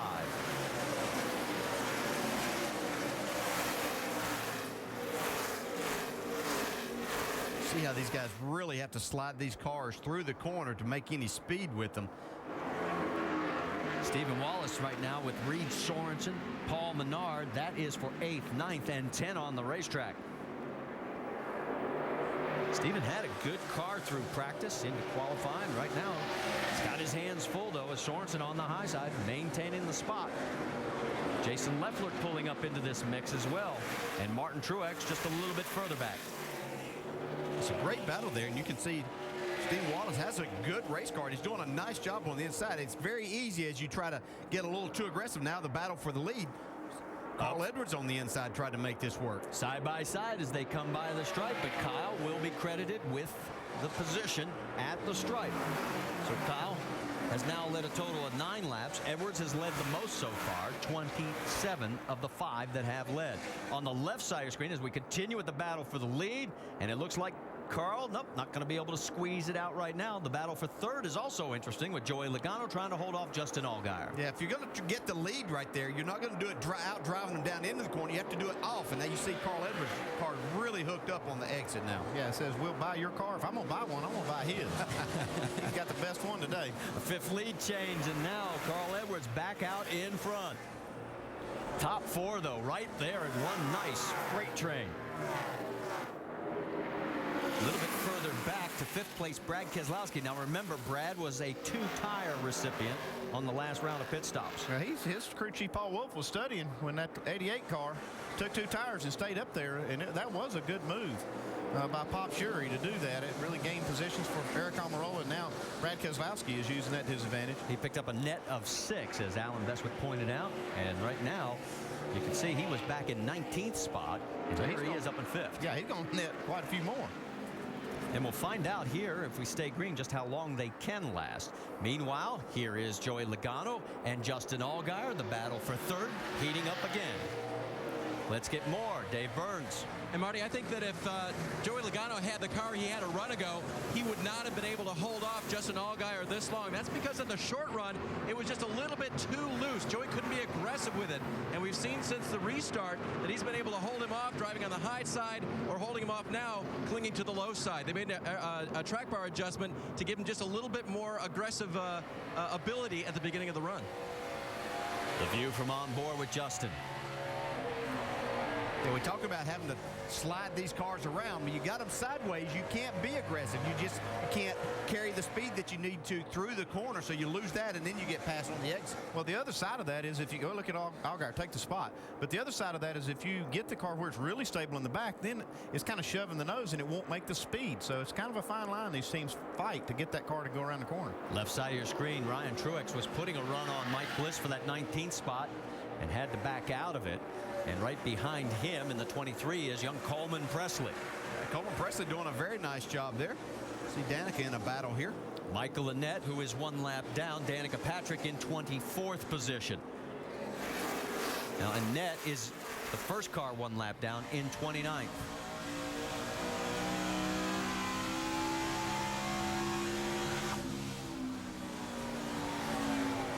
So as As Danica continues to figure it out here at Phoenix, one guy who knows is Carl Edwards. Roush Fenway's won 3 of the last 4 here, 2 of them by Carl. Our race presented by Dodge.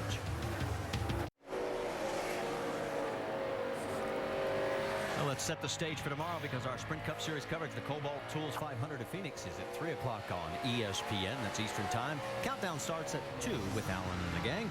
Automobile Club of Southern California, NHRA, qualifying tonight, 10:30 on ESPN2. And then tomorrow, 9 o'clock Eastern, over on ESPN. NASCAR Now, tomorrow morning at 9 a.m. The post-race edition at 8 Eastern on ESPN2. And our next stop, the final stop for the Nationwide Series, the Ford 300 at Homestead, Miami, next Saturday, 4 Eastern, on ESPN2. So now you're all ready to go. Look at this, the battle for second place. Justin Allgaier's got himself a pretty good little race car right now, side by side with Kyle Busch. He's doing a great job. And we got a great race here today, but you do not want to miss tomorrow. Cup race, I'm telling you, it's going to be good. It is going to be good. I can't wait. Let's get more on the 12 car, Doc.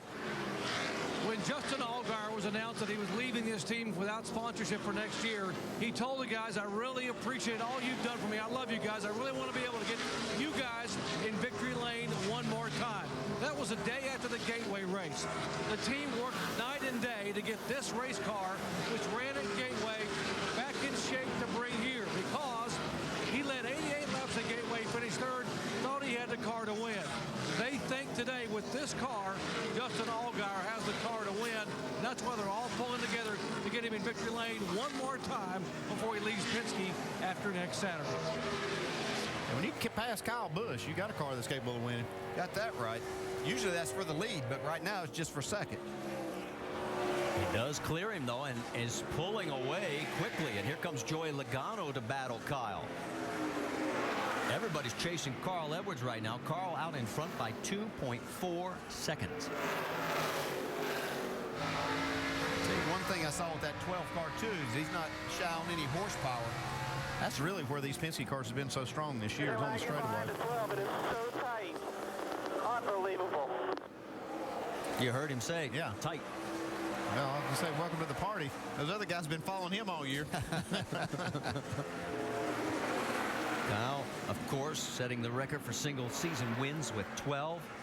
2 more chances here to add to that total. But right now it's Carl Edwards out front by 2.5 seconds. There you get an idea of the gap a little bit further back. In fact, as we zero in on the 66 of Stephen Wallace, he is comfortably in that 9th position ahead of Paul Menard and trying to track down Reed Sorensen, who he had a little bit of contact with a little bit earlier in the race. And you can see a little damage on the right front corner of Stephen Wallace's car from that shot, and here's where it came from. Yeah, he tracked him down at this point, but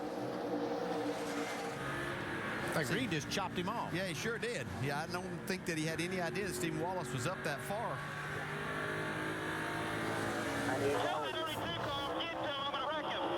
That's 4 bucks. I thought these 2 guys were friends. Well, right now he's pretty upset, so to speak. Yeah, I think last week showed us about what friends think of each other sometimes when you get things happening on the racetrack. Yeah, in fact, we had word that Reed Sorensen actually stayed in the motor coach with Stephen last night, so just so they could be here at the track early. All right, well, so much for friendship. Like they say on race day, forget about it. There's Paul Menard and Jason Leffler right behind, as that is 10th and 11th on the racetrack. But up front, it is Carl Edwards. His lead, though, has been cut to 2 seconds. Justin Allgaier is on the move. But Roush Fenway, though, they've had 14 NASCAR wins here at Phoenix, 7 of them in the Nationwide Series.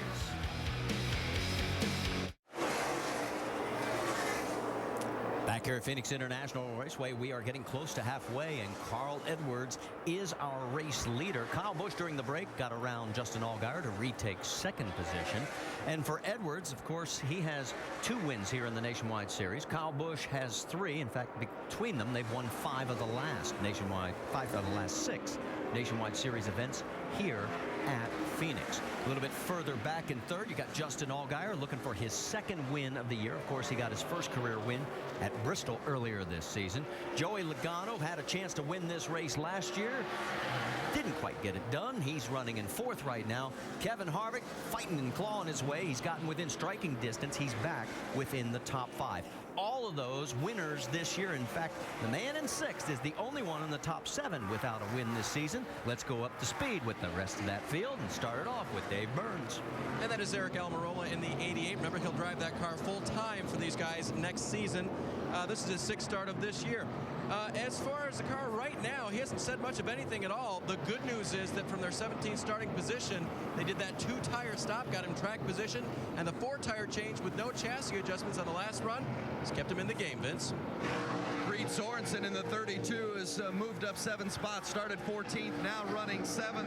They've made a couple of track bar adjustments, also pulled a rubber out of that left rear on the last stop to get the car more to Reed's liking. He had a handful early, but says it's much better now. Jamie?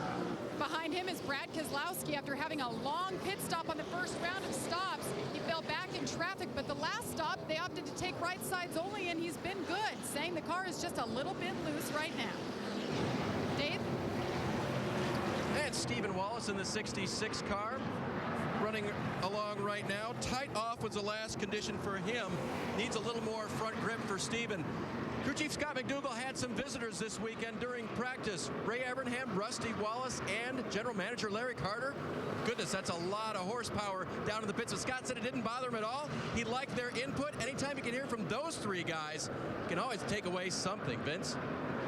The 38 of Jason Leffler. Leffler started 11th and has been hanging around that area throughout much of the race to this point. They've really been fighting their race car wicked tight in the first couple of runs. They threw some pretty big changes at it. Right now, he says he's got the rear of the car working pretty well, still sliding the front, but it's much better than it was in the early stages. Dave? Paul Menard needed a little bit of side bite on that last stop, so they made an air pressure adjustment, but so far he's loved his race car. Just can't seem to pass anybody. Crew Chief Matt Pusha told me today, we need a win before the season's over. Nothing's certain for this team next year as we lose driver and sponsor. They think they may race as a team in the Truck Series, but they don't know, so they want to get the W before this thing ends in 2010. The 11 of James Boucher is having a pretty solid afternoon today. Boucher hasn't run full-time in the series, but he's getting a good opportunity in that Great Clips car for Braun Racing. He runs full-time for Turner Motorsports on the truck side, so getting one of those opportunities here in the Nationwide Series. He sat on the pole last weekend at Texas, but had a disappointing finish of 37th. Regular in the Camping World Truck Series having a better go at it in the Nationwide Series today. Jamie? And hats off to Cole Witt, making his first ever start in the Nationwide Series. Started 23rd, continues to work his way up, passing cars 13th right now. He's got the entire Red Bull crew down here from his K&N Pro Series. That's where he ran earlier this year. Ended up finishing 4th in the points that year. Doing a great job impressing the team. Been solid on pit stops as the car is just a bit loose, but he's looking toward the front. And right behind him, Martin Truex Jr. continues to drop back, making his 5th start this year. And you see contact right there with the 0-9 going for the Rookie of the Year status right now. And the battle continues, the 0-0. And he looks like he has a fender rub right there. Yes, and he does. And the smoke continues to fall. 0-0's got a pit. This is that Travis Pastrana car, Marty. All right, Jamie, and yeah, the tire rub does continue. And we, of course, have our Up to Speed presented by Jack Daniels. Good job, guys. And you can see Trevor Bayne as he gets around now the wounded 00. Let's show you the contact one more time. You see Brian Scott was trying to make that pass and just got against 00. Not very happy about it, but pretty much used up that left front. He will, as Jamie said, probably have to hit pit road one way or another. Yeah, if he doesn't blow that left front tire, he might have to. I'm worried about that. That thing could blow that tire pretty easily. Trevor Bayne did get around him, so Bayne's now 15th. Truex now in 16th position, and definitely the concern right now is that left front tire on the 00. See, the smoke's lit up a lot, but it still looks precarious. Top 5 has shuffled a little bit up front. Carl Edwards is still out in front. We mentioned the fact that Kyle Busch had gotten back around Justin Allgaier. Kevin Harvick now has moved into the 4th position, and Joey Logano rounds out the top 5. This is almost the same story we've seen so many times with Kevin Harvick. a fast race car and losing spots on pit road. They lost 5 spots that last caution. It's taken Kevin a while now to try to make it up. Harvick has finished in the top 10 in the last 11 races here. And as we go to break, you can see it's still Carl Edwards. Our coverage presented by Dodge. Welcome back to the Wypall 200 here at Phoenix. Make sure to go to NASCAR.com for all your latest NASCAR information. Our race leader is Carl Edwards. He's led the most laps of the 5 different leaders we've had. He's totaled 68 and counting right now. He has just put Danica Patrick a lap down. She's running in 23rd position. We can tell you that 9 cars are officially now listed out of the race. There is Danica. She just got past about 3 laps ago. And let's check in with Jamie Little. Well, as I mentioned earlier, they were going to be surprised if she went 1 lap down, but they don't want to get any worse than that, and they want to stay in the top 25 as she's done the entire race so far. Now, her spotter, TJ Majors, is doing a great job, and we have action on the track, the 00. That tire finally let go of Martin Truex Jr., guys, and the caution is out. And he has crushed the back half of that car. Look like the left front, though. Driver right to the garage. Barnes finished in the top 5 in 3 of his 4 starts this season, but it's not going to be that way today. Left rear just spun out. We're trying to go 8 more laps, trying to make it to our window here if we were to come in for that time, but obviously we didn't. I'm sorry, man. Let's go back and see what happened. See if it was the tire rub, but the tire still looks like it's up. Yeah, definitely wasn't the left rear like they're thinking here. That just... It stepped out on him. Yeah, the 2. That just looked like he may have locked the brakes up some. And he has shortened the back half of that car considerably. He was running 17th. Remember, he was having all kinds of issues with the car after the tire rub. Let's see, they're sending him straight to the garage area.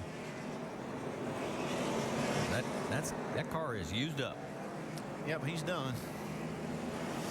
All right, well, what it all means here is that we are under our 3rd caution, and Carl Edwards will lose that nice lead that he had and allow everybody to tighten up, and we'll go into pit stop mode one more time. Danica Patrick almost got a break right there, but Carl Edwards just put Ricky Carmichael down a lap, and that's going to keep her from getting the lucky dog here. Looks like Carmichael, as you said, will get it. That'll give us 21 cars back on the lead lap. Yeah, but she really is doing a nice job here today. First time in a stock car here. I've been watching her. She's making passes and got herself up there in 22nd right now. Started the race in 28th position. Here comes the race leaders down pit road, 45 miles an hour. You can see locking up the brakes, Justin Allgaier, making sure he's at that speed limit. Let's send it down to Dr. Jerry Punch. All right, here they come down pit road, 45 miles an hour. Now, Kyle Busch said the car was starting to rapidly change. They're going to make an adjustment 1 round down on the track bar. Air pressure tear off on the windshield. In front of him, the 12 car, Justin Allgaier, that the car was tight and would not turn. Major air pressure adjustment. Jamie. And the 60th Carl Edwards said he could be just a little bit tighter. They're going to take some air out of the right rear 4 tires. Dave? Kevin Harvick is running 4th. Just a tick-tight air pressure adjustment for him. They'll add tape to the grill. For the 20 car of Joey Logano running 5th, up on the track bar, a little bit too tight for him. Here's the race off of pit road. Looks like Carl Edwards is going to win it again, and he will retain the lead. Edwards and Busch come out right where they came in. Almirola picks up 2 spots. Kevin Harvick's crew picked him up a spot. And our Nationwide Insurance race off pit road, Justin Allgaier's team lost 2 more. Stay with us. Lady, gentlemen, and Harvick, start your engines!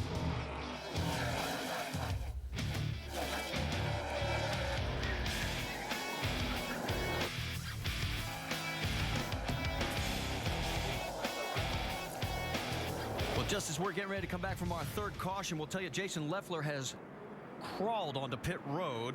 It is in our restart. Edwards, Kyle Busch, Harvick, Almirola, and Allgaier. Leffler was running in the 10th position, and a little bit further back in 11th, Cole Witt, the rookie. That's right, he's 11th with Trevor Bayne right alongside, and we're back to green flag racing. You see that Red Bull car back there making a move to the inside. Trying to get under Stephen Wallace. the 19-year-old, very impressive. He looks like he's been racing in this series quite a while. Also impressive. There you see him right behind. There you have the two rookies battling it out for Rookie of the Year. There's Brian Scott in the 09. Stenhouse right alongside.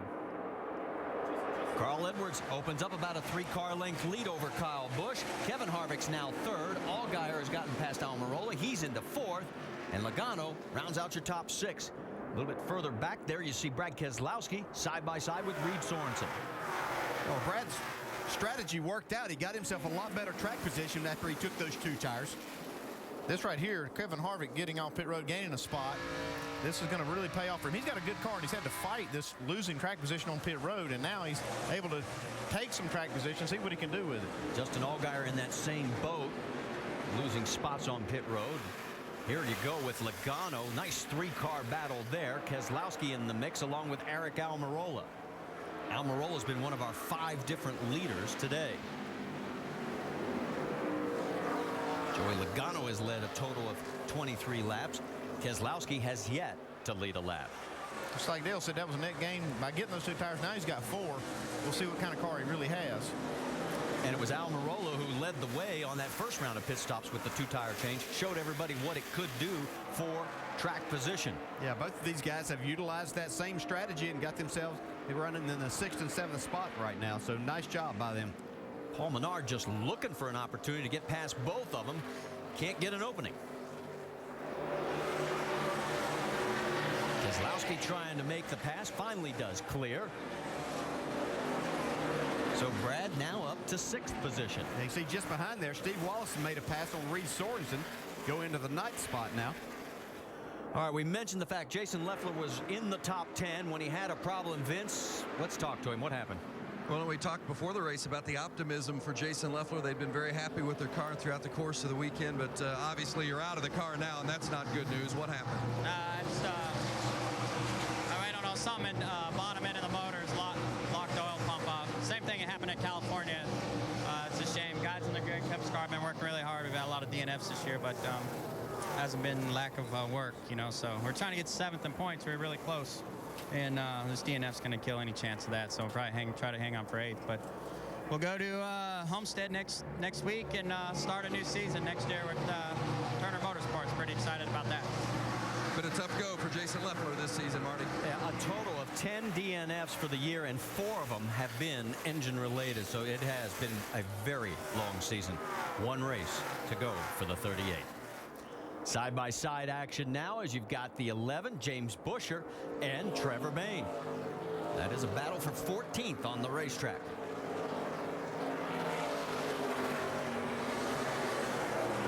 Buescher takes over the spot. Trevor Bayne, boy, last week in his Cup debut, he was spectacular.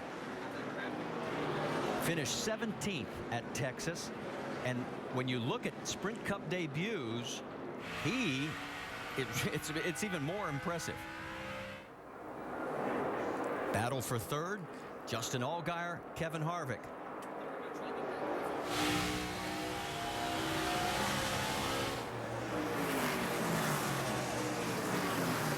See just how much you lose if you have to jump out of the throttle for just a second. Allgaier got close, was trying to make the pass on Kevin Harvick.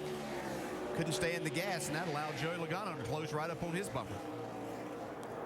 Smoke, and she's got a tire rub. Contact. Danica's hit something, or someone has hit her. Like the same thing that happened to Truex. And 4. She is 1 lap down right now, running in 25th position. She is not in the lucky dog spot. Let's go back and show you, see if we can see exactly what happened.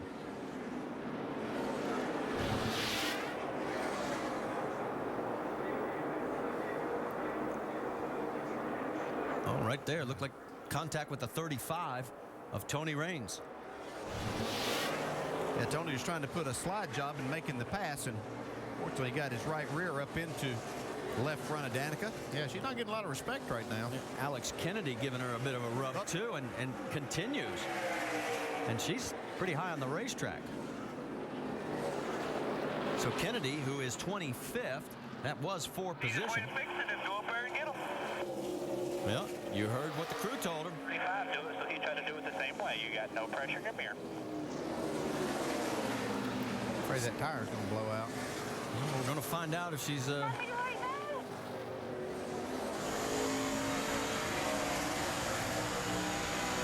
well, all this continues.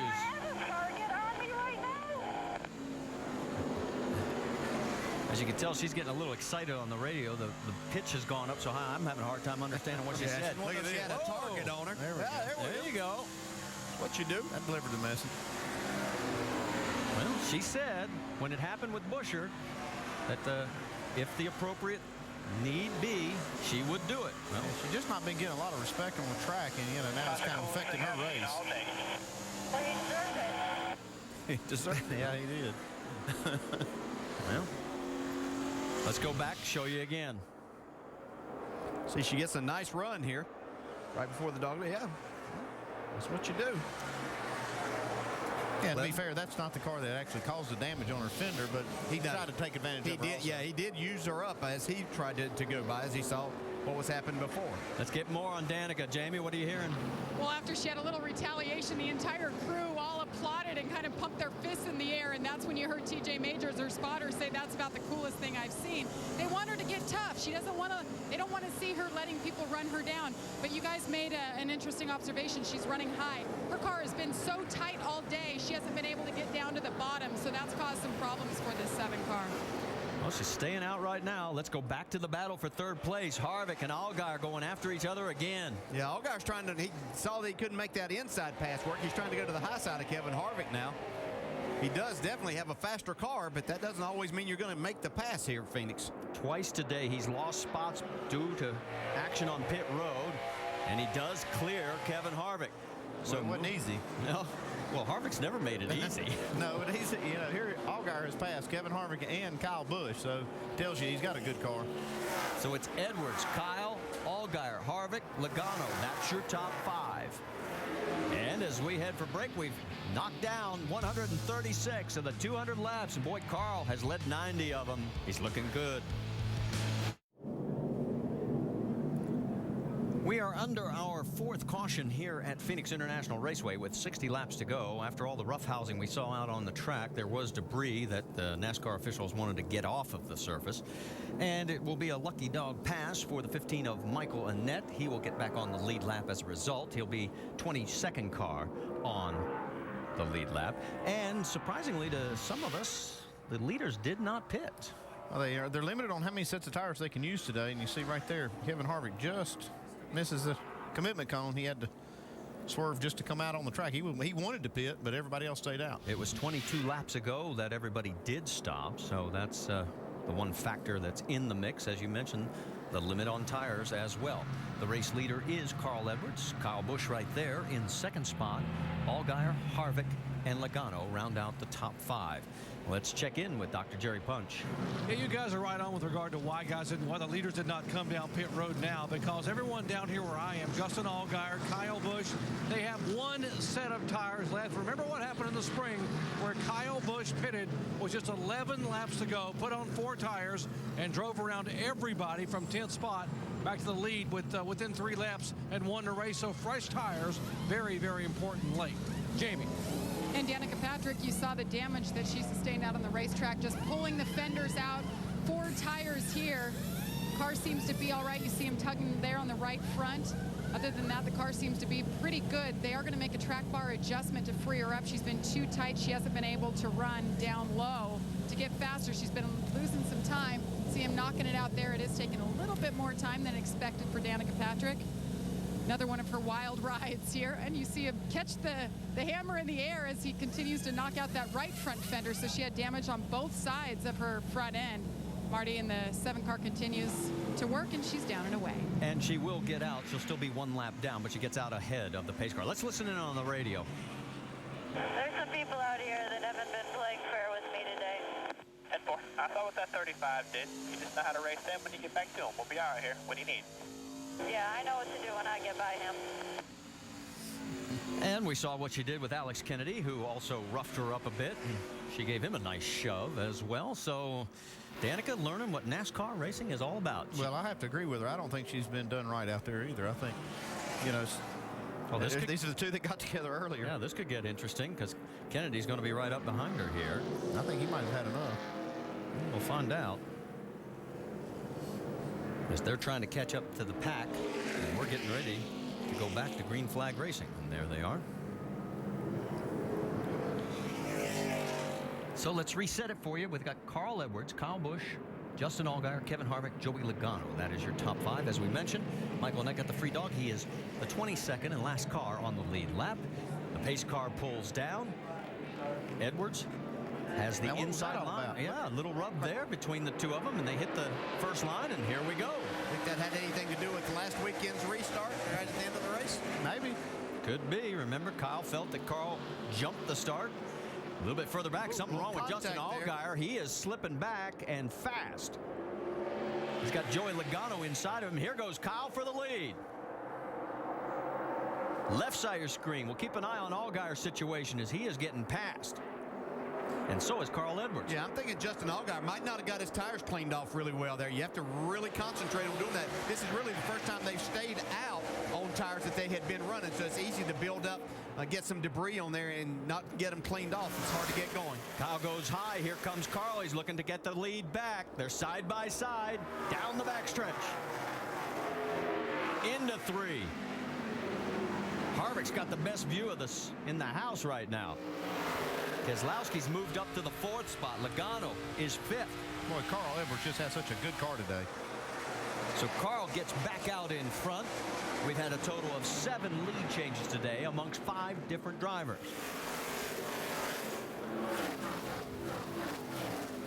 I think you can give Mike Beam a lot of credit for kind of bringing this 60 team back towards the front. You know, they struggled early on, obviously not going to win the championship. That's already been decided, but I think this car has run a lot stronger since Mike Beam got in that position, and being the crew chief works really well with Carl Edwards.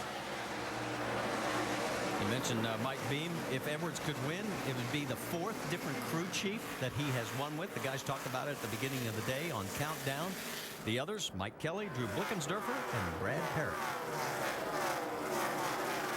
And the 11 car is slow on the racetrack. James Buescher. So issues for the 2nd Braun Racing machine. Looks like he's still under power. This looks like maybe a flat tire.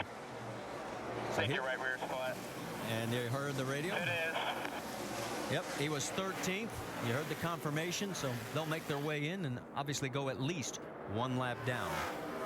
Racing continues out on the track. Edwards lead now a half a second. Side-by-side action there between the 99 of Ryan Truex and a little bit further back. Here we go with a nice log jam of 5 cars. On board with Danica Patrick. That's Michael McDowell. He's in that 81, right ahead of her. These guys are all fighting to get back into the lucky dog position. Ryan Truex has it, then McDowell and Danica Patrick. That's the order. She gets around McDowell, so she picks up a spot there. Yeah, these are cars that she's literally passed and outrun most of the day. Unfortunately, when she was getting bounced around back before the last caution, she lost some of that track position. Well, we've got about 50 laps to go here at Phoenix. Our coverage presented by Dodge, and Carl is still out front. Let's get caught up on what's happened so far with the 5-hour Energy Rapid Recap. It's been a, well, sort of bull your way to the front day for our 2010 champion, Brad Keselowski, and a 2-tire stop didn't hurt matters any. And right now he is running in the 4th position as far as back as 20th at one point. Kyle Busch has been side by side more times today than we can even count. He has led a total of just 10 laps. He's one of our 5 different leaders, but he's been putting on his usual show. And speaking of a show, Danica Patrick, and she got roughed up twice. First by Tony Raines right here, which almost cut the tire, and then a little bit later. Oh, look out. One more car. Danica has just hit the wall, so we'll break out of the recap. You'll be fine. Just feel it out. She's hit pretty hard. You can see the track bar's bent. You can see the left rear tire hanging out. Yeah. She's got real problems here. Yeah, this she's going to have to pit. Yeah, not good for Danica now. No, she's got to get to pit road here. On the right side of your screen, that's Kyle Busch under attack from Kevin Harvick. We mentioned he was side by side all afternoon, and he is again. Yeah, nice pass there by Kevin Harvick, sliding up in front of Kyle Busch, take that second spot away. Yeah, come on down pit road. Yeah, they've gotten the word from the spotters and what they've been able to see on the screen themselves, and they're going to bring Danica down. So another tough day for Danica, although we didn't get to show you, in case you weren't with us, she did retaliate. In fact, as she comes down, let's finish the rapid recap. As she was roughed up first by Tony Raines and then Alex Kennedy. It was like I was And let's go back and show you. This is... She was passing good cars. She'd been really racing hard with these guys. She gets loose up underneath Michael Annette. Yeah. And then, whoa, man, she did pound that wall. She was running 23rd at the time of that contact. Kyle Busch going to lose another spot here. Yeah, Kyle is under attack from the 22 of Brad Keselowski. And here comes Joey Logano as well. 4 cars in a row. That is all for position. All the way back through Allgaier in 6th. Kyle having an off day. Well, and he's been up front a couple of times, but he's not running well. Doc, what's going on with Kyle Busch's car? He just said, guys, get ready. Might have a right front. Might have a right front. They're watching the crew here getting ready at the wall as Kyle slides high. And Logano goes under him. Kyle thinks he's got a vibration. May have a right front tire going down. Well, he's got his hands full, Doc, right there coming out of 4. You can see him hacksawing on the wheel. Yeah, this car looks like it's really rolled over and not turning in the center of the corner. So that right front tire may be losing some air and going flat. Here comes Justin Allgaier to put him back into the 6th position.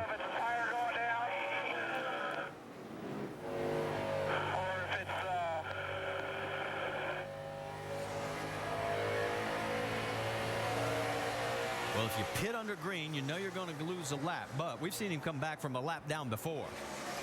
Yeah, the only problem is if he does have a right front going down, that thing pops. He won't be able to make a pit stop and come back. As you can see, he is losing ground fast. How about the battle for 10th? You got Stenhouse, Colin Brown, and then also Stephen Wallace in the mix.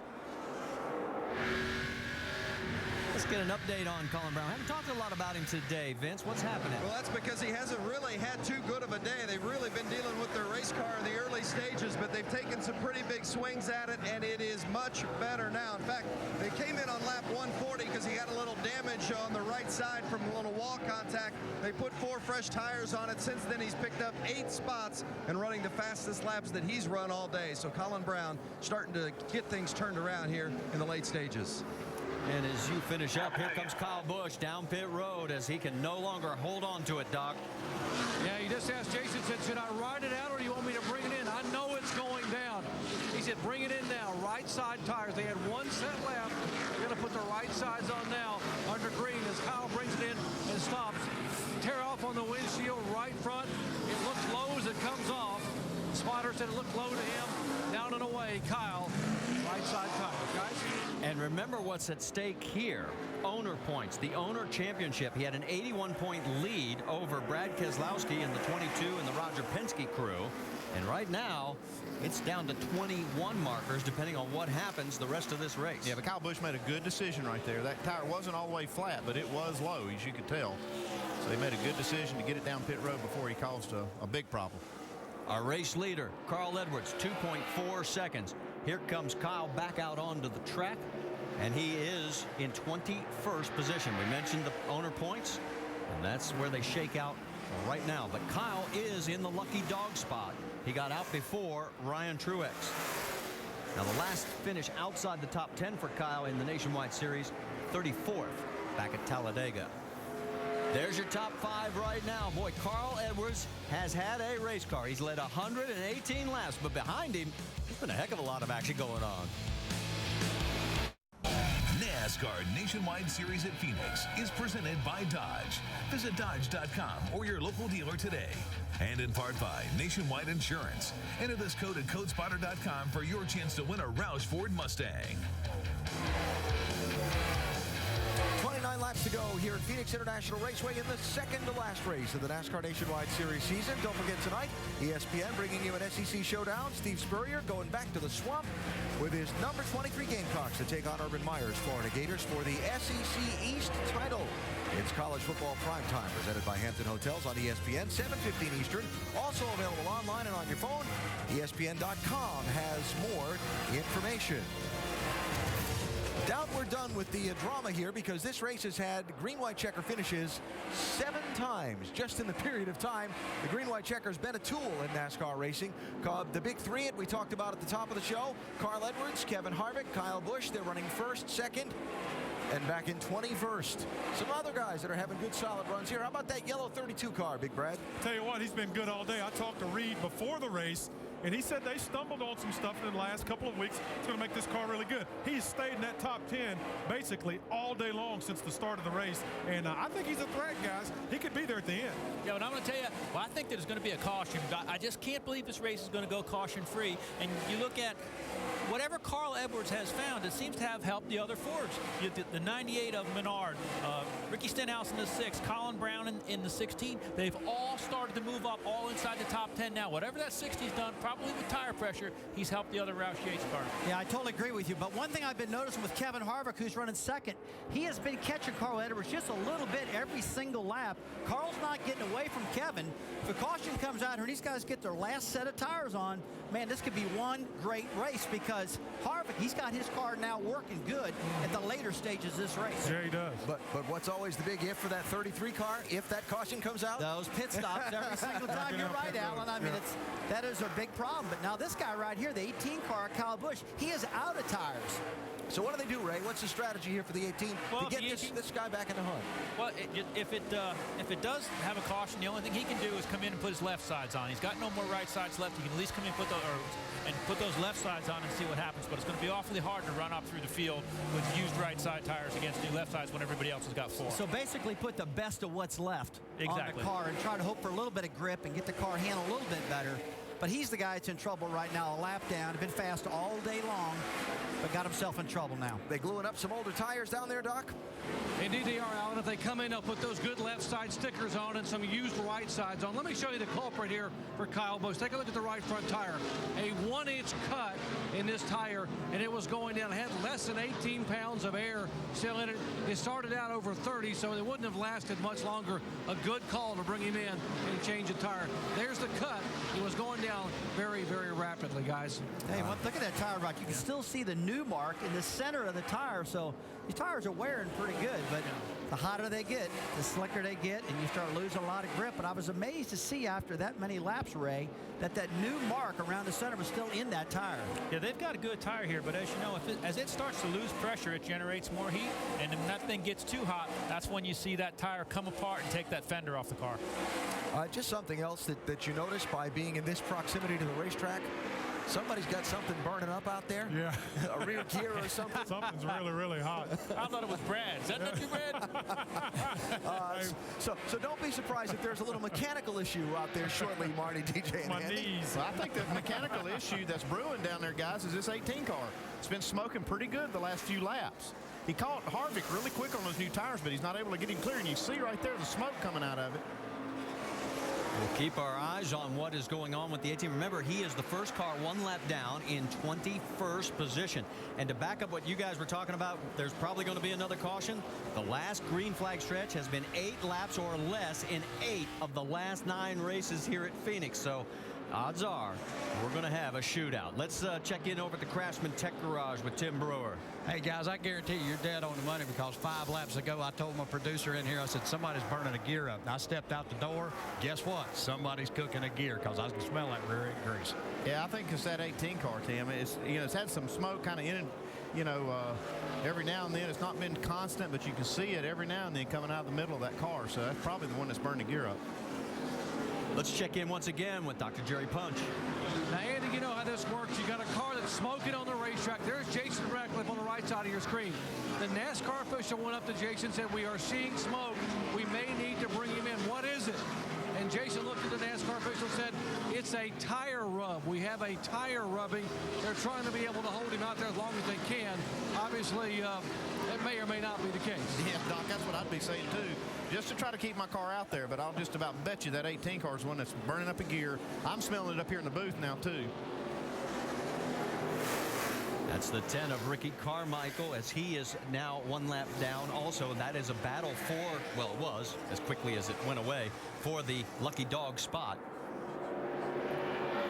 As we mentioned, the owner points position right now, it's back up to 24 as he picked up that spot over Ricky Carmichael. It puts him into 20th. And this is very important to both these teams, the Joe Gibbs team on the 18 and Roger Penske's 22. They really want this owner's championships. That's why they're going to fight and claw to try to stay in this spot, even though they're down quite a ways in 20th spot. If they can keep him on the racetrack, it'll maintain that point lead for the owner's championship. And there's Brad Keselowski doing all he can. He is all over the back bumper of the 20 of Joey Logano, and that is for third. Yeah, and that's worth 5 points right there if he can make a pass, get by Joey Logano. Loses a little contact at the moment. And boy, going down that front straightaway right now, we're peeking out our window viewpoint here in the booth. It is blinding. Let's get more on the 22. Jamie Little. Obviously, he has the regular championship, the driver's championship locked up. But Paul Wolf, his crew chief, just told him moments ago. Brad said, what's going on with the 18? He said, there's smoke. And he knows well aware what's going on with that owner's points. And he told him, just hammer down. Let's get as many positions as possible and get as many points by the end of this race. Well, and what's interesting, while you finish up, Jamie, Carl Edwards is continuing to lap slower vehicles, but Kyle is passing him almost as quickly as Carl is, and he is now up to 19th. He's gotten around Kenny Wallace, who just went a lap down. And there you get the proximity between the two. Yeah, and you can see that's 2 tires on this 18 car, so you know why these guys were saving those tires on that last caution in case we do have a late race caution, the difference that it can make, because Kyle Busch came out well behind Carl Edwards, and he's going to literally unlap himself on the racetrack here. Mike Wallace is 2 laps down. You saw him waving by, now 3 laps down, I should point out. He's in 28th position. Laps are running out, though. It's only 14 to go. He is in the lucky dog spot. He would need a caution, but the smoke has dissipated.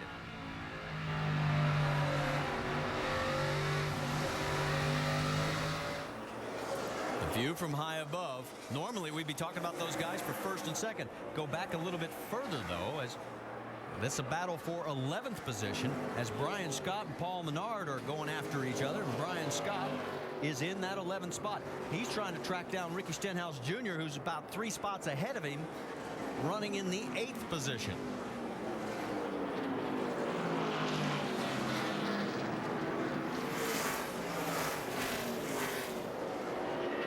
Check in once again with Justin Allgaier and Eric Almirola. That is the battle for 6th. Almirola coming right up on the back bumper. Whoa, and he hacksaws the wheel coming out of 4. Yeah, it looked like he got really tight there, and I think that we've heard Justin Allgaier most of the day on these longer runs that his car's gotten really tight in the center of the corner and hurting him as he loses a couple of spots.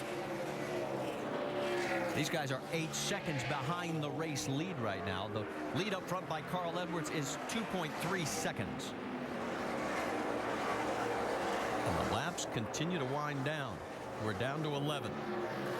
There's Reed Sorensen. He is running in 5th place. Vince, what are you hearing? You know, Brad Daugherty was talking a little bit earlier about the fact that Reed was very optimistic before the race, but I got to tell you, they've taken some big swings at this car today, trying to get Reed Sorensen some more grip, front end and rear end. He said he's just been skating around throughout the course of the day, but the good news is he has handled it. He started 14th. He's up to 5th now. This guy's been a real blessing to this team. He and crew chief Trent Owens have worked very well together, and right now a good solid run for Reed Sorensen, and they've got a set of fresh sticker tires here waiting on a pit stop if it should come. 10 laps to go. We can tell you while you were finishing up, Vince, the 18 of Kyle Busch is back on the lead lap. He did it by himself. He has gotten around Carl Edwards. Here comes the battle with Justin Allgaier and Eric Almirola. That's for 6th. Next time by, now 9 laps to go here at the 1 mile Phoenix International Raceway. Side by side, Almirola trying to push his way past. You can see right here that Justin Allgaier is just having a hard time getting back to the throttle. Even though he's able to hold Almirola off for this corner. Almirola one of our 5 different leaders today. He led a total of 8 laps. The man who's led the most is still up front, Carl Edwards. Brad Keselowski, we can tell you, is running in the top 5 right now. Remember, he's got that streak going. He can tie Kyle Busch at 25 if he maintains that spot today. Here comes Almirola again. They go side by side down through the corner. And boy, Justin doing all he can to hold on. Oh, man, that was close. Oh. I like it when you guys get excited like that. Been in that position, know what that feels like, does. Almirola did a nice job of gathering it up and still staying beside. Oh, here we go. They hook up, and can Justin keep it off the wall? Okay, he gathers it back up. That was a little bit rude. Now the 10 car, Ricky Carmichael, that went by, he is a lap down, so don't worry about that. That's not for position. That was easy for me to say. Let's go back and show you another look. We saw the last corner that he got a little bit loose. And use all the tires and resources you have there. So bounced off. At least Justin Allgaier didn't wreck there because he has had a good solid day. Allgaier still has enough breathing room ahead of Ricky Stenhouse Jr. who's behind him in 8th. There you see him there. So he was able to recover to hold on to the spot. Yeah, both these, Ricky Stenhouse and Colin Brown, both had really solid runs here today. Stenhouse running in 8th. Brian Scott, his main competition for Rookie of the Year, is 11th. Look out, the teammates. Well, we talked about the sun. Did he misjudge it? No. No. Okay. Just a little aggressive right there. He's just wanting this spot. I wish you'd be more definitive. Colin side by side. You're trying to give him a break, weren't you, Marty? Remember, his future is in doubt. He's one of those guys you were talking about early in the broadcast. He's racing for a job. Well, let's know that's what these owners are looking at right now. These guys that can go out here. This is the type situation. They're on older tires. How do they handle these type situations? Colin Brown did a nice job. Just 4 laps remaining. Carl Edwards out in front. He has led the most laps 21 times in his career. He has gone on to win 13 of those races. He has now got a 4.5-second lead over Kevin Harvick, who now has finished 2nd the last 2 races here, and it could be 3. Yeah, and how about Kevin Harvick and his organization? He's going to finish 2nd. His truck won the race last night with Clint Boyer, so he's put together quite an operation over there. Yeah, he's been really trying to get his cars where they would outrun the Gibbs cars. Yeah. Well, he's done it today. Now Carl Edwards outran him.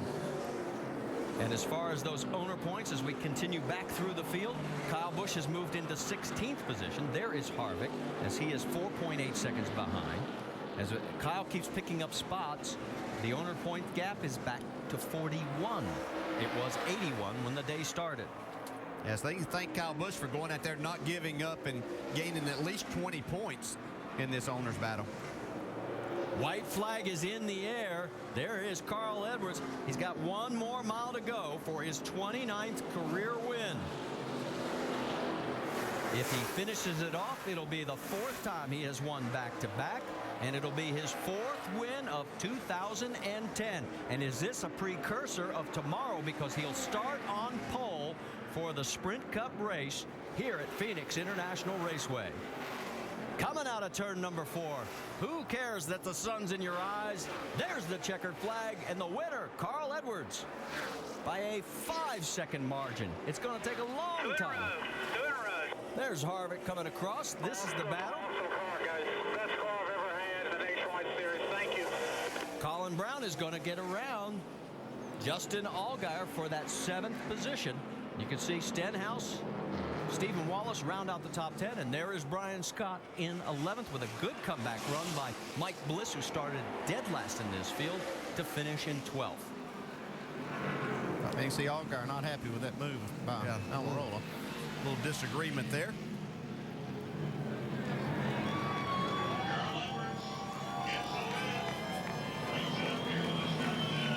You can hear the crowd in the background as the guys make it down towards pit road. I think the car next week, 12 just drove in the side of us, killed.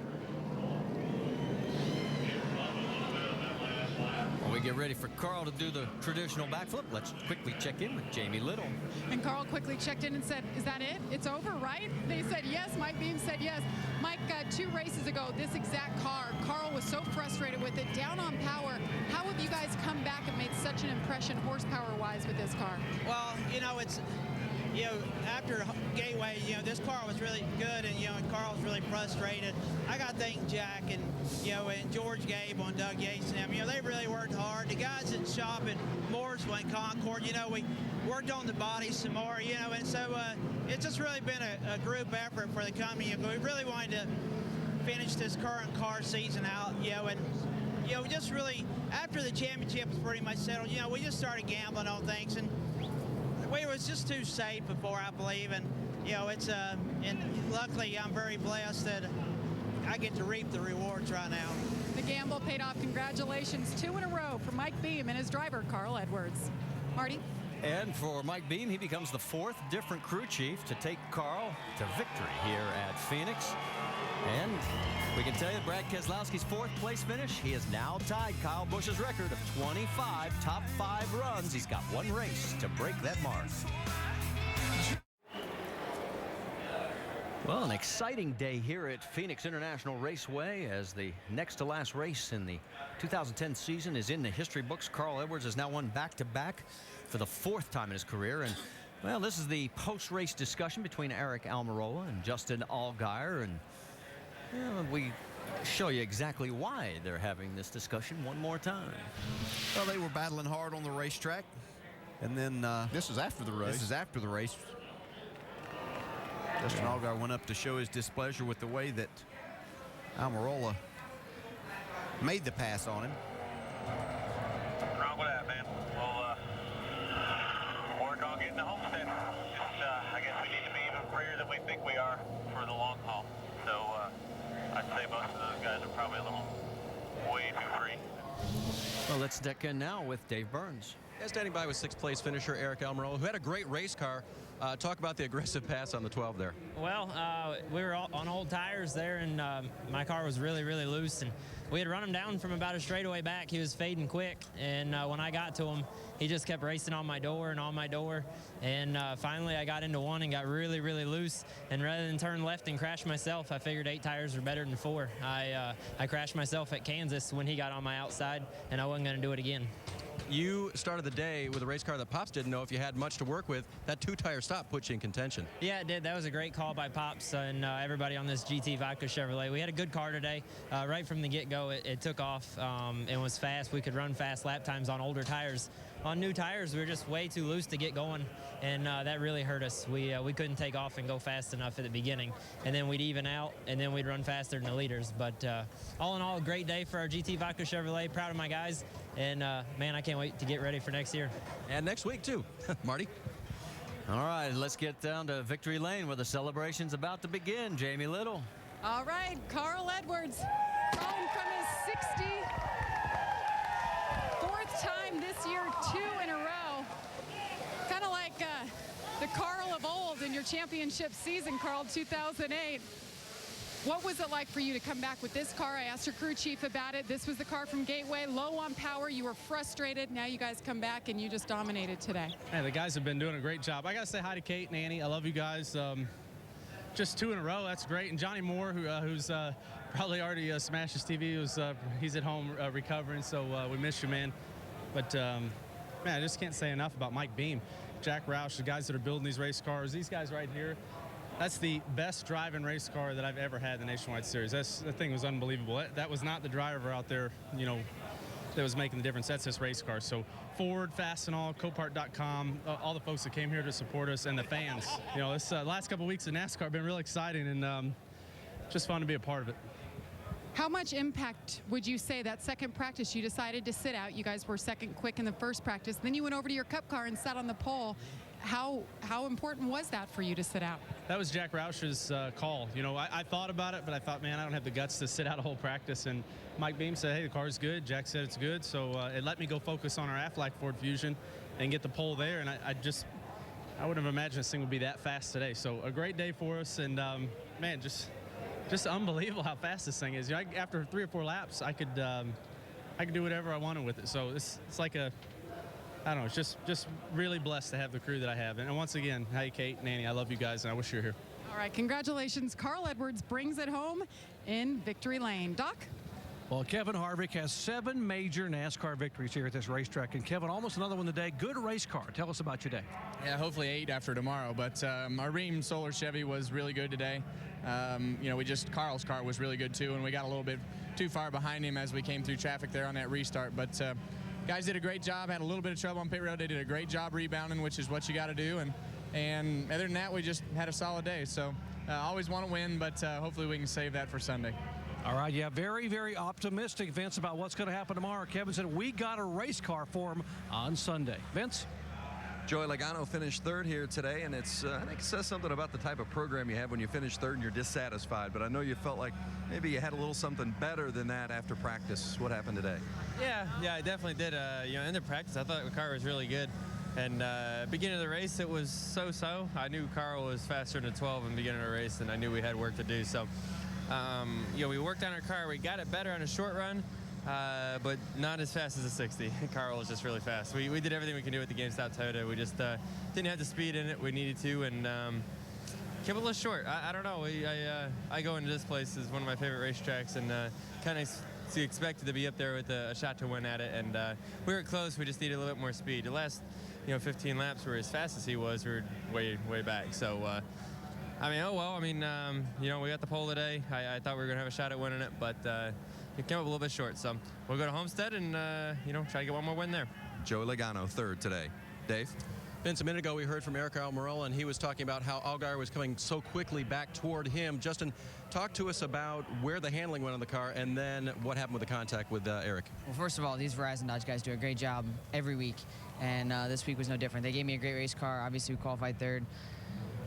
Unfortunately, we just, with about 50 laps into that last run there, we just, the handling kind of fell off, and the car got pretty tight, and I was just trying to hold my own, and unfortunately, he got to us, and I knew that, and we were able to kind of maintain there. We were running the outside, and I felt like it was going to be a clean race, and unfortunately, we went down into one, and he just kind of drove straight, and he come down afterwards, and he said that I was chopping him off, but we had the same issue at Charlotte. He got up underneath of me and spun out and did the same thing here. And I don't race that way, and I think that's the part that's unfortunate. But nothing that my guys did anything wrong, and I hate it because we tore up a race car when we shouldn't have. But, I made a mistake. I should have just taken a little bit of a breather there at the end. And I pulled up there to show my displeasure and got on the brakes pretty hard to slow down. And when I did, it kind of turned the car sideways. And I probably brushed him a little bit. And then he came back and slammed into us. So it's a shame because we're parked pretty close to each other in the garage, and I know we're going to be racing hard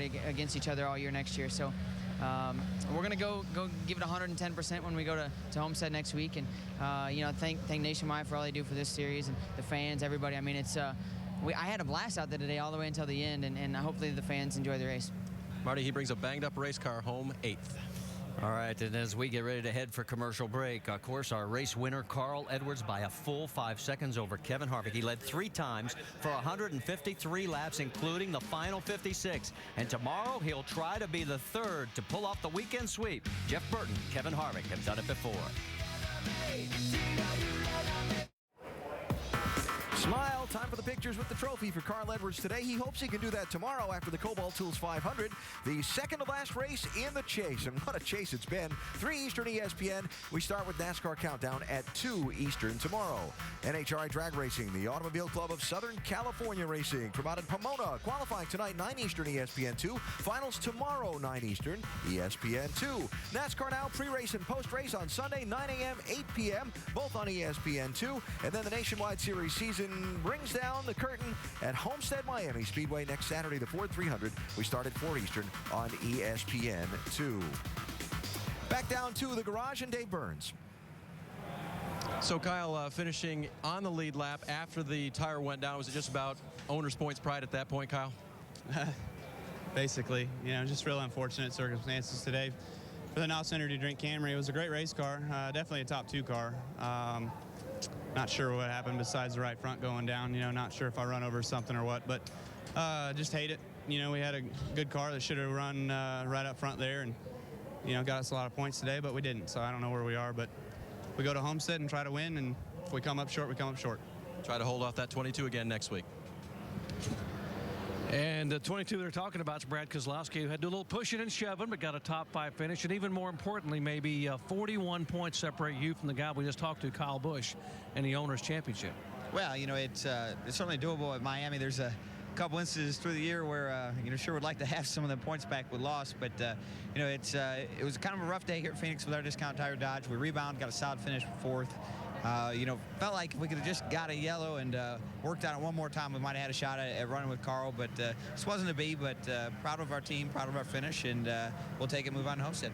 What is the approach at Homestead? You've already been crowned a champion. You'll have a big ceremony down there, but do you go all out there, or do you have to be a little bit more careful given the fact you want to give Roger that Owner's Championship? Well, I think you have to go out if you're going to have a shot at winning it. So, all out and run what you can to see if you can get in Victor Lane, get maximum points, and that's what we're going to try and do. It's going to be tough. The mile and a halves have been where the Gibbs cars have been the fastest, and, we know it's not going to be easy, but we're certainly going to give it 100% and see if we can't get another win before the year's out. A good run today. Thank you very much. And by the way, they're kidding Brad up here. He's rubbing off on his teammate. They're calling Justin now Justin Keselowski because he's pushing and shoving when the race is over. Vince? I tell you what, it could be a tough day on the drivers today. Not only did they have to deal with that sun going into turn 1, but Reed Sorensen had a good day. Had his power steering go out with, 10 or 11 to go. How tough was that to bring it home under those circumstances? It wasn't fun. I don't want to do it again. I'll tell you that. So, yeah, we were actually catching the 22 there pretty fast, and I went into 1, and then the car just went straight, and I couldn't turn the wheel, and it was power steering. So I had to finish the race like that. It was wasn't very fun, and it was hard to run fast laps like that. I was able to kind of maintain. Luckily, we had a big enough lead on the guys behind us, but it kind of hurt us a little bit there at the end. Other than that, the Dollar General team did great. It was a good day for us, another top 5. And we're getting close to getting a car where we can win a race here. We just didn't get up there fast enough. So all in all, though, a great day for the Dollar General guys. You've been in this sport a considerable amount of time. Put in perspective what you and Trent Owens have been able to do with this 32 team and the chemistry that you guys have had and the strong results, a career high in top 10s this season. Yeah, it's been great. The team has done really well this year. We've done good as a group, and Trent's done a great job with the car, and we seem to get the best finish that we can every time, no matter what. So it's like today, we had to fight pretty hard to get where we were, and the car wasn't perfect, but we fought hard and got up there and got a top 5. So we got one more chance to get us a win before the season's over at Homestead, and we're going to try hard to do that. Reed Sorensen got up on the wheel today, AB, 5th place. All right, Vince, thanks. Carl Edwards, after his win in Texas last Saturday, said we need to take that momentum and go win Phoenix and Miami. He's got half it done. We had a lot of momentum today. That car was one of the fastest cars I've ever seen, and I totally agree with him. We were talking to him earlier this week, and I told him, I said, when I watch you run the way you run at Milwaukee, Wisconsin, which is a real flat corner, I said, I expect you to run good here. And he said, I got a good car. Yeah, I mean, for me, a lot of young guys did a good job today. Cole Witt, Coleman, Presley, Michael Annette, all got top 20 finishes. And how about old Steve Wallace? Got that fender bent up early today, but still brought that thing home 10th. Not too bad. Yeah, and the resurgence of the Ford program, again, we saw the Ford car struggle early in the season, and they've been getting stronger and stronger. Now, 2 weeks in a row, that 60's shown how strong it is. And again, some of his teammates right up there behind him. So Ford looks like they've got their nationwide program on track. Alan never saw problems like we thought we were going to see, too. We thought we were going to see problems off of turn 4. It didn't happen. We thought we were going to see problems on the restart. At least I did. Yeah, and it didn't happen. Thought we'd see one big, mess, one big jam up, one big wreck, and that didn't happen. Guys did a good job driving these race cars. And we didn't get the late caution that the numbers tell us you normally get here at Phoenix. Time for the crew chiefs to go back and recalculate for that next time we come back here. Cole Witt, mentioned his name. Great top 15 finish in his nationwide debut, Jamie. Very impressive run. Started 23rd and no hiccups on pit road, no hiccups on the track. What were your impressions of your first race here in the Nationwide Series? It was just a huge learning curve. I got to thank Red Bull and everybody, Toyota, Triad Motors. All them guys really come together and made this thing happen. Randy Cox up on the box making calls was pretty good all day. We just had a loose car, and Randy was trying hard for me and got it a lot better, and we just couldn't quite get it there. But we really didn't mess up a whole lot. I think it was track position race. We just couldn't quite get up front where we needed to be. But everything went good. We came out here to try to prove ourselves prove to everybody something, and I think we did pretty decent. We came out here for a top 15. That's what we had. 19 years old, could be the future of the Nationwide Series. Doesn't have anything slated for next year. He's looking for a ride. Alan? Interesting. Top 15 in his first ever nationwide race. He doesn't seem very happy about it. How old is that young man? I mean, he looks young enough I could be his older brother. Yeah. You could be anybody's older brother. What do you think? You could be my older brother. That young man there is Talented, a really good race driver. You know, drives a lot of open wheel series cars, midget racer. You'll hear a lot more about this kid. Good driver. All right, so some themes we started the day with. We talked about the guy who starts second. Had won the last 2 and 3 of the last 4 here at Phoenix. Carl Edwards started second. He's in victory lane. Kevin Harvick finished second in the last 2 at Phoenix Nationwide Series. He finished second again. That's incredible. And the Owners' Championship, again, NASCAR tracking separate points for drivers and teams. And Brad Keselowski able to gain a little ground on Kyle Busch and their teams in the Owners' Championship, heading to the final race of the season. Next weekend, the Nationwide Series, part of the Ford Championship weekend at Homestead Miami Speedway. Nationwide Series race is on Saturday, 4 Eastern Time. If you'd like to join us at the track, NASCAR.com/tickets or that phone number. And we'd love to have you there. South Florida, late November. Oh, man. Nice time to Got be my there. name all over it. Yeah. One to go, Brad. Where are you going on vacation after that's over?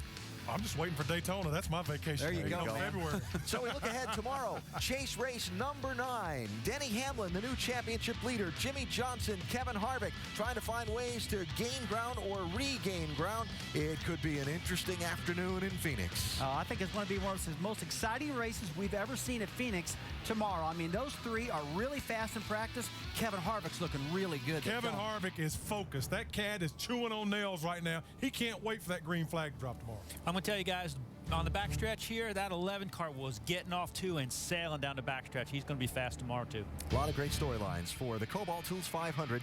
ESPN, 3 Eastern time. We start with NASCAR Countdown at 2 Eastern. That is tomorrow here in Phoenix. All kinds of twists and plot in this chase so far. And what will tomorrow's be? And how will the story look heading to Homestead for the season finale?